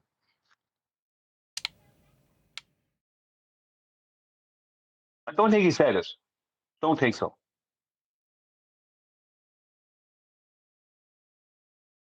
Interesting.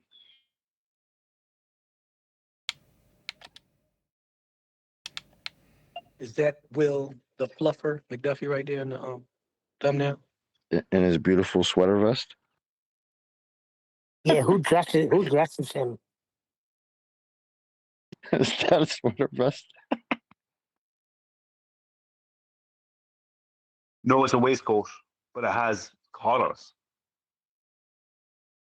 It's probably got tails. We just can't see it because he's sitting down.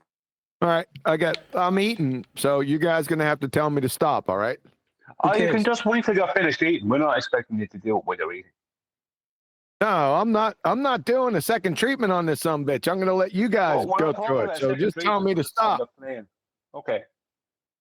This and not understanding that if you have a direction of down, you have 9. Wait a second, is Nathan here? Yeah, you don't have a direction of down. What he pointed in on that ball was not down. Maybe you want to take control, Nathan, do you? Nah, I'm good. Okay. That's horizontal. So that's how aircraft instruments define horizontal, by knowing the direction of down and going 90 degrees to that. That's where you have to take control. Aircraft instruments define horizontal, is what he said. Right.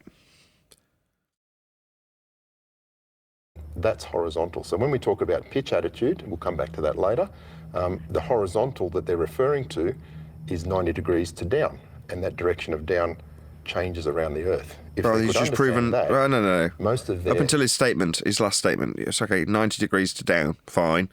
Well, that changes? No, it doesn't.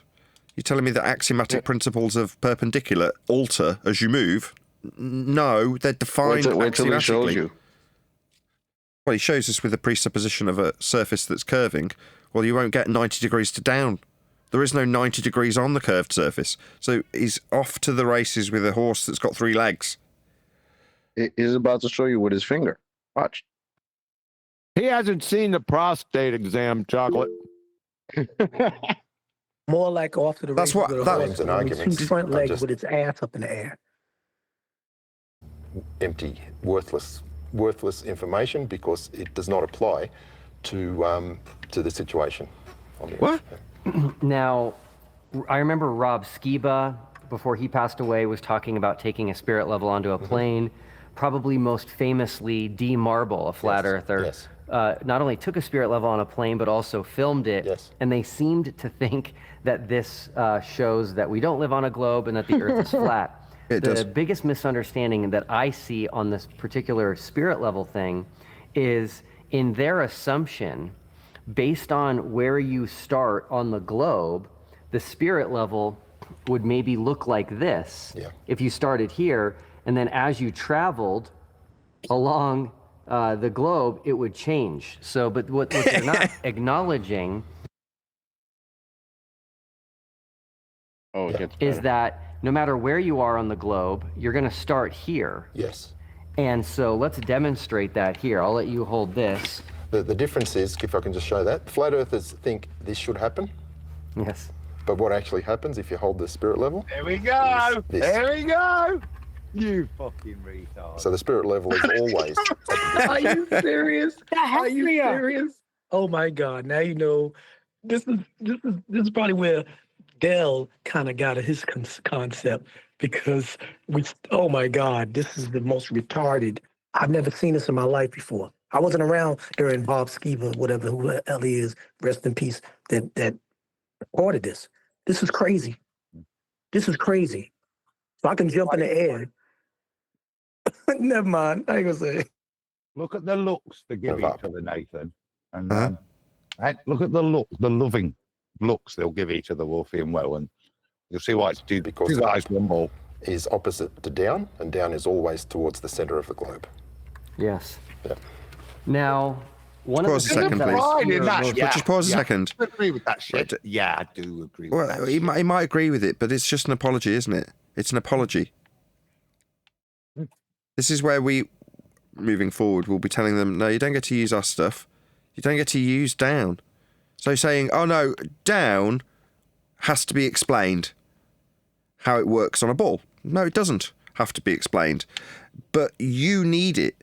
Well, we're not giving it you anymore. You saying, oh, well, I can use down, but I'll just apologise for it. Now, sod that. No, you don't get to use it. It's perpendicular to the plane of reference. You don't have one. There's no 90 degrees to your ball. Apologise. All this is. It's just apologising for something he doesn't have, isn't it?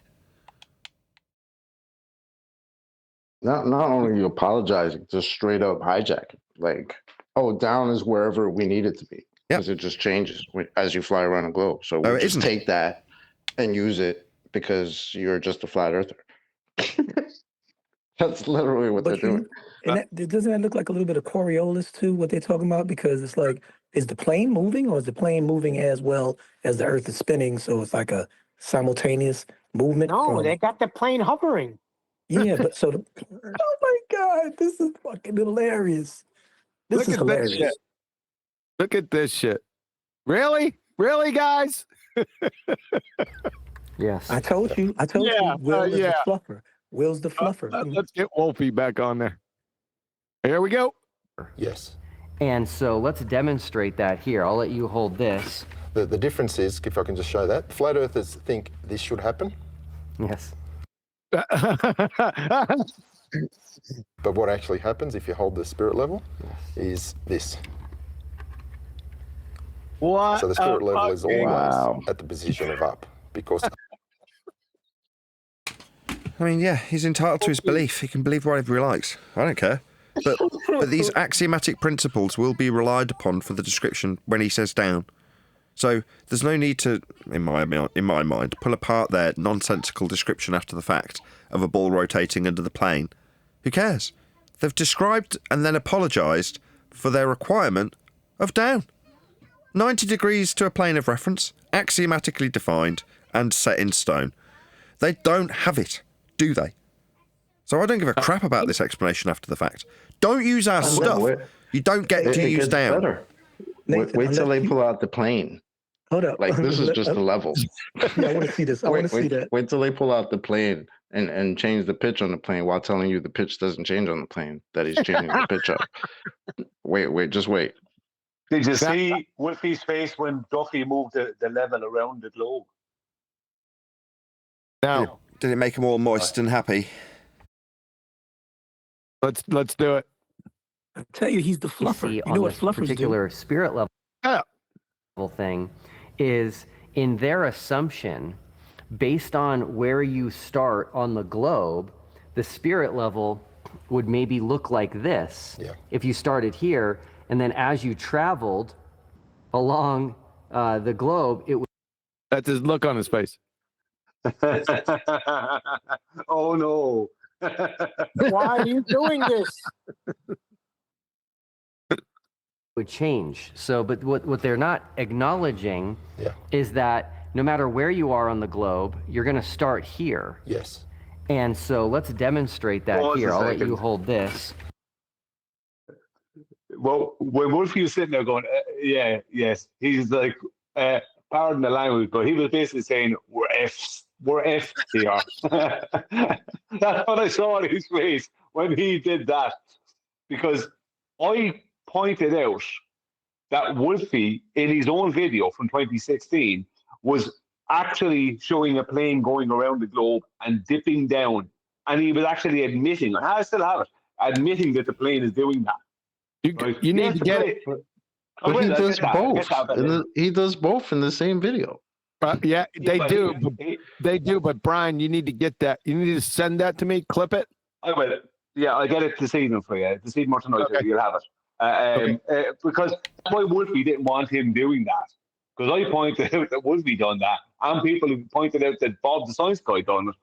And now he didn't want Will doing that. He did not want that. He wanted this to go out to a bigger audience, and that not happen, which is why he wanted to rotate the globe underneath. But it was too late. It already happened. Can somebody get Bob too? Can somebody get Bob in the airplane? I need both of those. Yeah. Somebody going to volunteer? Was that on Flatzoid's channel? No, that was one of Bob's own videos. So it's recent enough. It's in the past couple of months. So I'll go and get 4 of those. Brian, you're just looking at it externally. Yeah. Yeah, look at it for the planes, but the planes perspective. Yeah, the planes perspective. I got a question here too, Wolfie, in 1 second. The difference is, if I can just show that, flat earthers think this should happen. Yes. But what actually happens if you hold the spirit level is this. Yeah, okay. My question is, what if you got a plane flying north to south? Where'd he get level from in the first place? How does he define what level is? Turn that thing, yeah, that too. But turn that thing north to south and then spin your globe toward. Yeah, you see it? You're going backwards. You ain't going backwards. You ain't going anywhere. You're not going north to south. Just going to say it again. This is one big apologetic, though, isn't it? They're explaining where their use of level is required and explaining how it would potentially work on a globe. Level? Where'd you get that? You don't get it. You don't get to use up. You don't get to use down. You don't get to use level. They're using all of them and then apologising for how this principle they don't have on a globe works on a globe. So they're going to need our flat earth prerequisites to describe how the flat earth works on a globe. So that wasn't. But Kiwi's bringing up a good point though. Like this is cool. This works on the way that the ball is rotating. But what happens if you're going in a direction that it's not rotating? What are you doing then? How does this work? Well, like I said, we didn't let them get away with it, Nathan. Every time they used up, down, any elevation, horizontal, we called them out. Cool. Yep. Good. Every single time we did it. Very happy. Because why should they get to use the it? spirit level. Sorry, just reiterating that. Why should they get to use any of these principles to then have a flat earth to utilise in terms of perpendicular 90 degrees, and in this case specifically, level itself, holding the tool that defines it, and saying this is how it works on a globe? No. Never will it ever be defined on a globe. It doesn't exist on a globe. So you don't get to have it to justify how it'll work on a globe when it doesn't even exist in your world. Well, Nathan, all you're doing is looking at it externally, Nathan. If you look at it from the plane's perspective, Earth is globe. Well, get ready.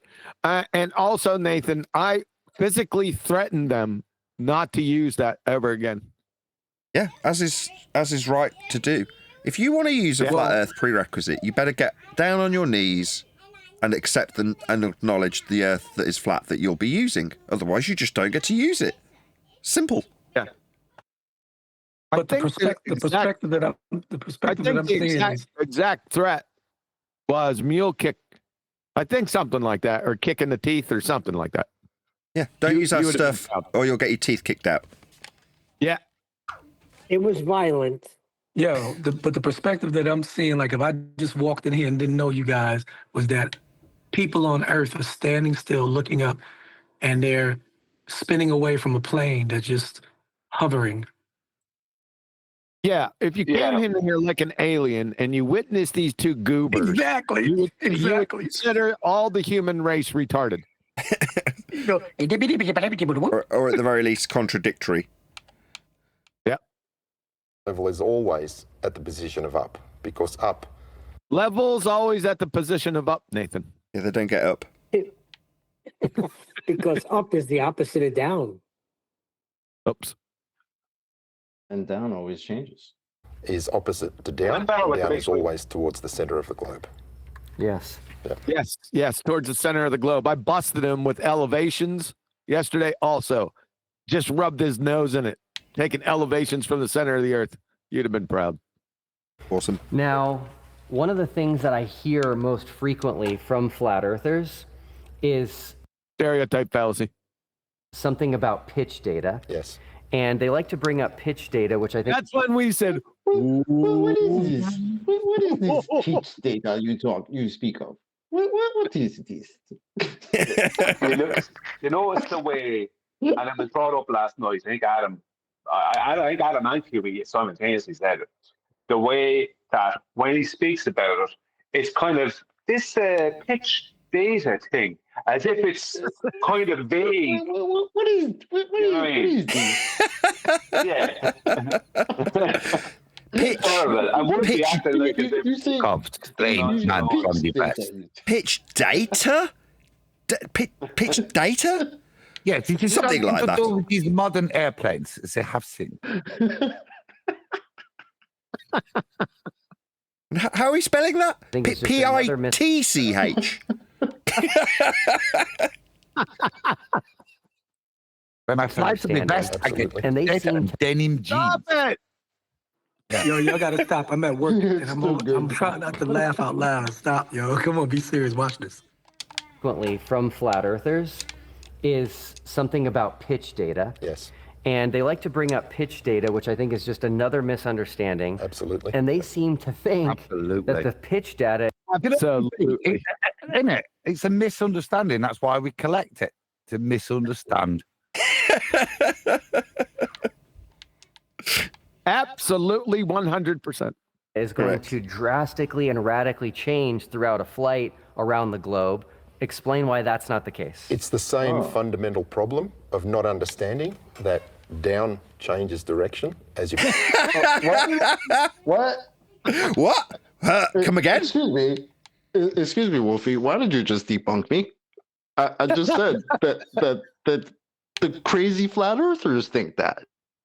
Wait. But go ahead. Let's see his hand again. Yeah, I rewound last night with his hand a couple times. Okay, pardon me. Excuse me. I'm sorry. I'm sorry. You shut the fuck up. This is Wolfie. I never seen him before. I'll tell you what, man. You fucking interrupt one more time. Deafen him. No, is this Wolfie? Yes, Steve. Okay, thank you. Just answer the question. Thank you. Understanding that down changes direction as you follow the globe, and because down is changing direction, so is horizontal. Again, if we have the globe. He just like, bro. I thought we were supposed to be on the same team here, buddy. Yeah. He just showed the pitch change. Yeah, the thing he's saying we don't understand and isn't happening. Yeah, he just did it. Get that a full J, please. Q. Yeah, this is too good, man. I anticipated it, so I gave a full J before you. Just for nations to know, what we pointed out first thing is pitch data cannot exist on the globe. Right. Yeah. Globe.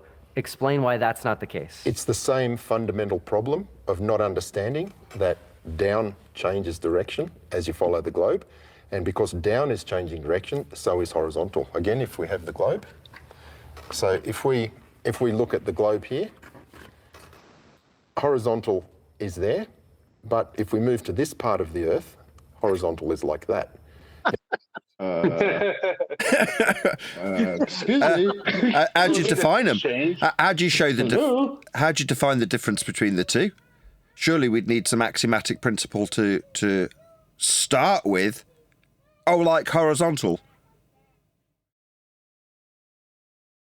If we look at the globe here, Horizontal is there, but if we Where horizontals where? That's when I start. I said, wait a second.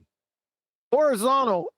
Where's horizontal? It's above your head, about where the ISS would be. That's roughly where the ISS would be, roughly residing in an imaginary space vacuum. That's where it's above your head. That's where horizontal resides. But it might change. Yeah. It's also ahead of you and in front of you in a different country. Kim got her hand raised. What? Has anybody stated that this is a violation of the law of identity and non-contradiction? No, but you've just done it, so well done, you. Well, thank you. That sounds like something they'd say over on the politics. So. Yeah, it's something on the front lines. Over there. It's not neg Susan. She did very well. Stuff. Look at this glue sniffer, man. We move to this part of the Earth. Horizontal is like that. Now, horizontal's like what? Inverted? You fucking clown. Sorry. Yeah, horizontal is like 48 degrees from horizontal. Yeah, exactly. Pitch data. Horizontal is like what I just said, these crazy flat earthers would think would happen on a globe. So thank you very much for showing that exactly. Yeah. What a bozo. From horizontal at the location of the aircraft. And what flat earthers believe, or what some of them claim, is that this is the only horizontal there is. Gold. They think this axiomatic principle holds true. Idiots. Epic. With the dingleberry underneath. I think we may have to start out here when we resume. And so that as the plane goes around, it should be... He was going to say down. Do you see that? What? Yeah. This is the only horizontal there is. And so that as the plane goes around... Oh, no, down. Down is what you wanted to say, you blue sniffer. The pitch data tells us that the plane doesn't go around. Wolfie. Exactly. That this is the only horizontal there is. And so that as the plane goes around, it should... Yeah. It goes around. Let's do that again. This is the only horizontal there is. And so that as the plane goes around... Down. It should be around. Well, that's around is still a deviation from horizontal, isn't it? If you're going through a bend, around, whatever you want to term it, you're defying the axiomatic principle of remaining in straight and level flight. So no, Wolfie, you're a clown. Yeah, he's retarded. Go ahead, Brian. Sorry, Huey. I'm a bit jumping the gun here today. No, what he's actually doing is correctly describing what you have to do around the globe, which is go around it. That's how we would describe the motion of going. I mean, as the colloquially. I see. That's how we describe it. Show us on the pitch data then. Yeah. That's what we did yesterday, Nathan. I had the graph with the pitch data in the hopper, and every time he'd pull that shit, would pull up the graph. Yeah, exactly. Show us on the pitch data it going around. Oh, what's that? It's not. It's remaining straight. Where's the around bit on this data, dickhead, liar? Yep. Well, you know what, Nathan, I have to say. Sorry, go on. No, go ahead. I was going to ask Nathan a question. We've only watched about almost exactly half of this show, right? So we haven't seen the other half. Do you think that they showed the pitch data that they're referring to? Hell no. Definitely not. Yeah. No. What is this? This pitch data. Pitch data? Pitch? I'll just write this down, sorry. Pitch data. Is that with a P? With a P? Yeah, I've written it down. I'll remember it for next time. Something like that. Pitch data or something. For the record, the reason why I asked about this dude is because I thought he was a pilot. I didn't, I'm at work, so I'm walking away and coming back and seeing this. I'm thinking this guy was a pilot talking to Fluffer. He is. It's the sound of someone with their head in the sand. Wolfie is a pilot. Oh my God. I thought you've been in this arena for years, and you're only asking us now with Wolfie is a pilot. Yeah, this is getting bad. Yeah, very suspicious. What did you say? Man, I don't give a I said, F you said about you're in no, this arena for years, and you're asking us, is Wolfie a pilot? because I don't know Wolfie. He didn't say I've that. He heard said of his he'd been. voice. I've never heard. I've heard of him spoken by you guys. But I never heard his voice or anything, except pre-tapes from a long time ago. But I don't. You know, my life doesn't indulge into knowing personal things about these people. All I saw was a man talking to Fluffer, so I just asked the question. All right. I really don't care. Please But I'm keep saying going. We want to know how much you don't know Wolfie's a pilot. Can we carry on for the next 20 or 30 minutes? I want to get down to the itty-gritty details. he's a liar. God. Before you go Realizing on, that was when the show ended last night. I was gonna tell people off again. What the actual? Did you hear that, Brian? All we wanted to focus on was whether or not Wolfie was a pilot, whether or not you could claim you're a pilot because of X, Y, and Z. Missing the whole purpose that this guy who claims he's a pilot is now describing how planes fly in contradiction to a pilot's manual. So all that matters that he's denying his own rhetoric to give a descriptor that kind of doesn't make sense for you traversing a ball. That's the only thing that matters, him compromise himself and his own knowledge. Not whether he is a pilot or not. It's irrelevant. Just like it's irrelevant that I'm not a pilot when I cite the information about how planes fly. I'm not a pilot, and neither's my wife. Yeah, but I did sleep in a Holiday Inn Express last night. Is that the horizontal is We changing reserve those for with the immigrants curvature of the Earth in our country now. 1 degree for every 60 nautical miles. You can't use. See, I busted him with the nautical miles. It's a linear measurement. He can't use that. Just you calming me down. Yes, Huey about did to- interrupt at that point. Well, I was about to yell, Neil, don't use our stuff. What's that? He's got two uses of flat Earth measurements, miles and the angle that he's measuring. Both require a flat plane. Don't use our stuff. Yep. Pitch data is measured from the horizontal at the airplane. That's at the horizontal, at the airplane. This is where he contradicts himself. Isn't it? Because he said it's from the ground and then it's from the plane. He doesn't know which. Yeah, because the whole thing's a contradiction, because he's using flat Earth prerequisites and then justifying how they work on something they can't work and can't be acquired from or to. Hey, Nathan, after I'm done doing the treatment on this, you might want to take a shot at her. Shot at who? At this video. Do it again. Don't let it go. Yeah, that's a good idea. Now, I brought along this little model. Yeah. Man, open up, little soldier. So, hold on a second. Let me get it. Hold on. I'm just going to get this clear what's happening here. So we go from the flat earthers talk about something called pitch data or something.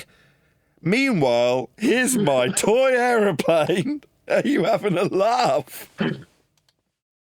Now, what was funny, Nathan, was that Chocolate interrupted the discussion at the level, and he goes, I thought that was, I'm driving in my car, the sun's in my eyes. I thought that was a plane. We said, no, you doofus, it's a level. And then all of a sudden, his pops out. Well, I thought the same thing, actually. When he was showing, I didn't want to pipe up because I thought it seemed silly, but that's exactly what I thought. When he was holding his hand up, I thought he was showing you a plane. I thought that was the plane that he was showing at that point. So I can totally understand where Chocolate's coming from back then, if that makes sense. Airplane, which has a pitch to it. Yes. Should we give it a number? Oh, that would be about 5-10 degrees. Yeah. Okay, that's so fine. Yeah. So use our stuff. Look at that. Look at it. 15 all day long. Yeah, it is. Yeah, but don't use our stuff. As funny as it is that he's wrong in what he's showing, it's our stuff that he's using. So sounds like an angle. Yeah, it is. It's our stuff he's using. That pitch would be part of the data. Adam, just very quickly, are you? When I left, I just left. I came back in for a brief second, very short, for 2 minutes later, but I went again. Are you saying in the afterwards, when the show was over, the people were interested in whether Wolfie was a pilot or not, as opposed to Yeah, I'm missing the point. Yeah, okay. Yeah, D Rose was a minute Wonderful. ago, and he got chastised like he was some sort of unreasonable Yeah, man. I'm sick of that. I'm sick of that fucking. I'm sick No, of that only shit 'cause- because what I'm saying is, if someone, whether it be me or a listening audience person that happens to stop by and listen to this later on, does not know who this man is, comes in the middle of it and sees a man, two men sitting behind in a freaking plane place, whatever you call that place, with a plane behind them, and one is a professional. Hanger. Let me finish, Hanger. please. And a hanger, thank you, a hanger. Okay, and they're purporting all of this. They're gonna, and then they're gonna think this is a professional pilot. They're gonna be convinced by the professional pilot, whatever they feel about McDuffie. Not when he's showing what he's showing. But now that I know this, and I'm speaking for myself, that he's not only Wolfie, but he's a pilot self-proclaimed, it proves he's a liar. It just proves that he's a liar. He is a pilot, and he's proving that he's a numpty. Okay. And a global fundamentalist. He's not lying about being a pilot. He can fly a plane. But when he tries to explain how a plane is flying around the globe, that's when it falls apart. Especially when him and Dumpy tries to demonstrate it. Go on, Tom. This is what I tried to say yesterday when the part where he was like, "Oh, we were looking for flat Earth pilots and shit to try to refute." Like, bro, what do you mean you're looking for flat Earth? You got globe pilots who will completely go against what this guy right here is saying. That will say they treat the Earth as flat and stationary. They don't do curvature. They don't negotiate any rotation. What are you talking about? So you, in your own side, you have problems already. Yep. Before you got to This deal with model us. airplane Sorry. here, which I think is a 737, has about a 5 to a 10 degree. 5 to 10 degrees, dude. You're friggin' moron. I mean, don't use that stuff. You got to be kidding me. Pitch on it. And so if I put it on this globe here, and then you don't have a horizontal plane to give you the degrees with respect to. So this is insane that they should be getting away with this. What the special pitch is going on here? What's this pitch above the horizon? Yeah, what pitch in degrees above a curve? You complete clown. It's 80-degree pitch. I think what we should point out here is what they're actually doing without stating it here, and they were doing all last night or in this video, and they're always doing when they're referencing this, is they're pre-assuming that the horizon that's out in front of the plane is the geometric edge of the globe Earth. And that's what they're doing. Take that away from them, and how can they even speak about this then? Are you looking at what I'm looking at? I am. Yep. No, what are you looking at? I mean, I'm looking at Will Duffy and Wolfie. Okay. What is the pitch of this plane right now? 45 degrees. With respect to the horizon. With respect to the degrees, maybe. Well, with respect to the plane of the frame of the image, 45 degrees. Going into space. No, you got to go with the horizon because pitch data is always in relation to the horizon, and the horizon is down here. So what's this angle? Oh, with respect to the globe Earth surface. Yes. Oh, it's like 75, 80. Yeah, something like that. About that. Yeah, that sounds about right. It's not too bad. It's like a thing's going to Saturn. So it's almost going straight up. I said he's going to space. Yeah, like a rocket ship This goes straight up, flight is though. now flying around the globe. Has the pitch changed? It hasn't. When you look, it just has. It is. As we said, It is. It does. It doesn't. it looks like the plane is pitching down, but again, The plane is pitching down. What? I thought it doesn't If you change. look You at just it- said it doesn't change. Yeah, exactly. Yeah, we caught him. We caught him yesterday with that shit. Here it is again. is now flying around the globe. Has the pitch changed? It hasn't. It hasn't. When you look at it externally, as we see, it looks like the plane is pitching down. Oh, now I get why Chocolate was telling me not to look at things externally. Now I'm in on the joke. Very good. Let's do that again. And this flight is now flying around the globe. Has the pitch changed? It hasn't. It hasn't. When you look at it externally, as we see, it looks like the plane is pitching down. But again, if you look at it... Is that what it looked like? The plane was pitching down right there? You glue snipper. Fuck, man. But from the perspective of the airplane, where the perspective of the airplane, Nathan. Okay. Pitch data is actually being derived from, it's not changing at all as it flies. What's it being derived from? It derived from the plane? Or from itself, the plane, yeah. Flies around curve. Yeah, and the important thing is I can move this plane anywhere along this globe, and and it'll have an 80-degree pitch angle. Which is not changing. So yeah, it's always 80 degrees. Yo, so it's batshit crazy how they could. He's literally got a plane going around the globe, changing the pitch while telling you this pitch ain't changing. Like, this is insane. Understanding the globe model and the globe predictions is the globe model. Yeah, is that what that is? Important because planes can fly over the curve and the pitch doesn't change. And so for people to That's a contradiction in terms. That's a contradiction in terms. Changed for about 98 degrees there. First place.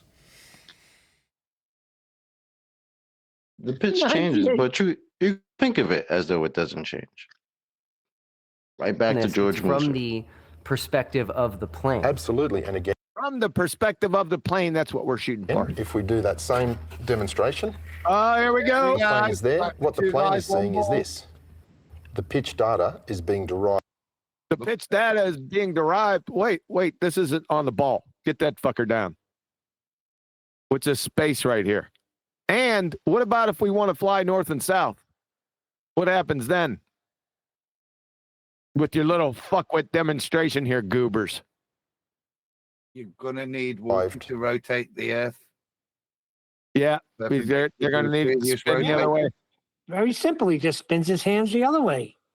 Right, indeedy. At the aircraft. I've got to round out though, guys. I'm really sorry.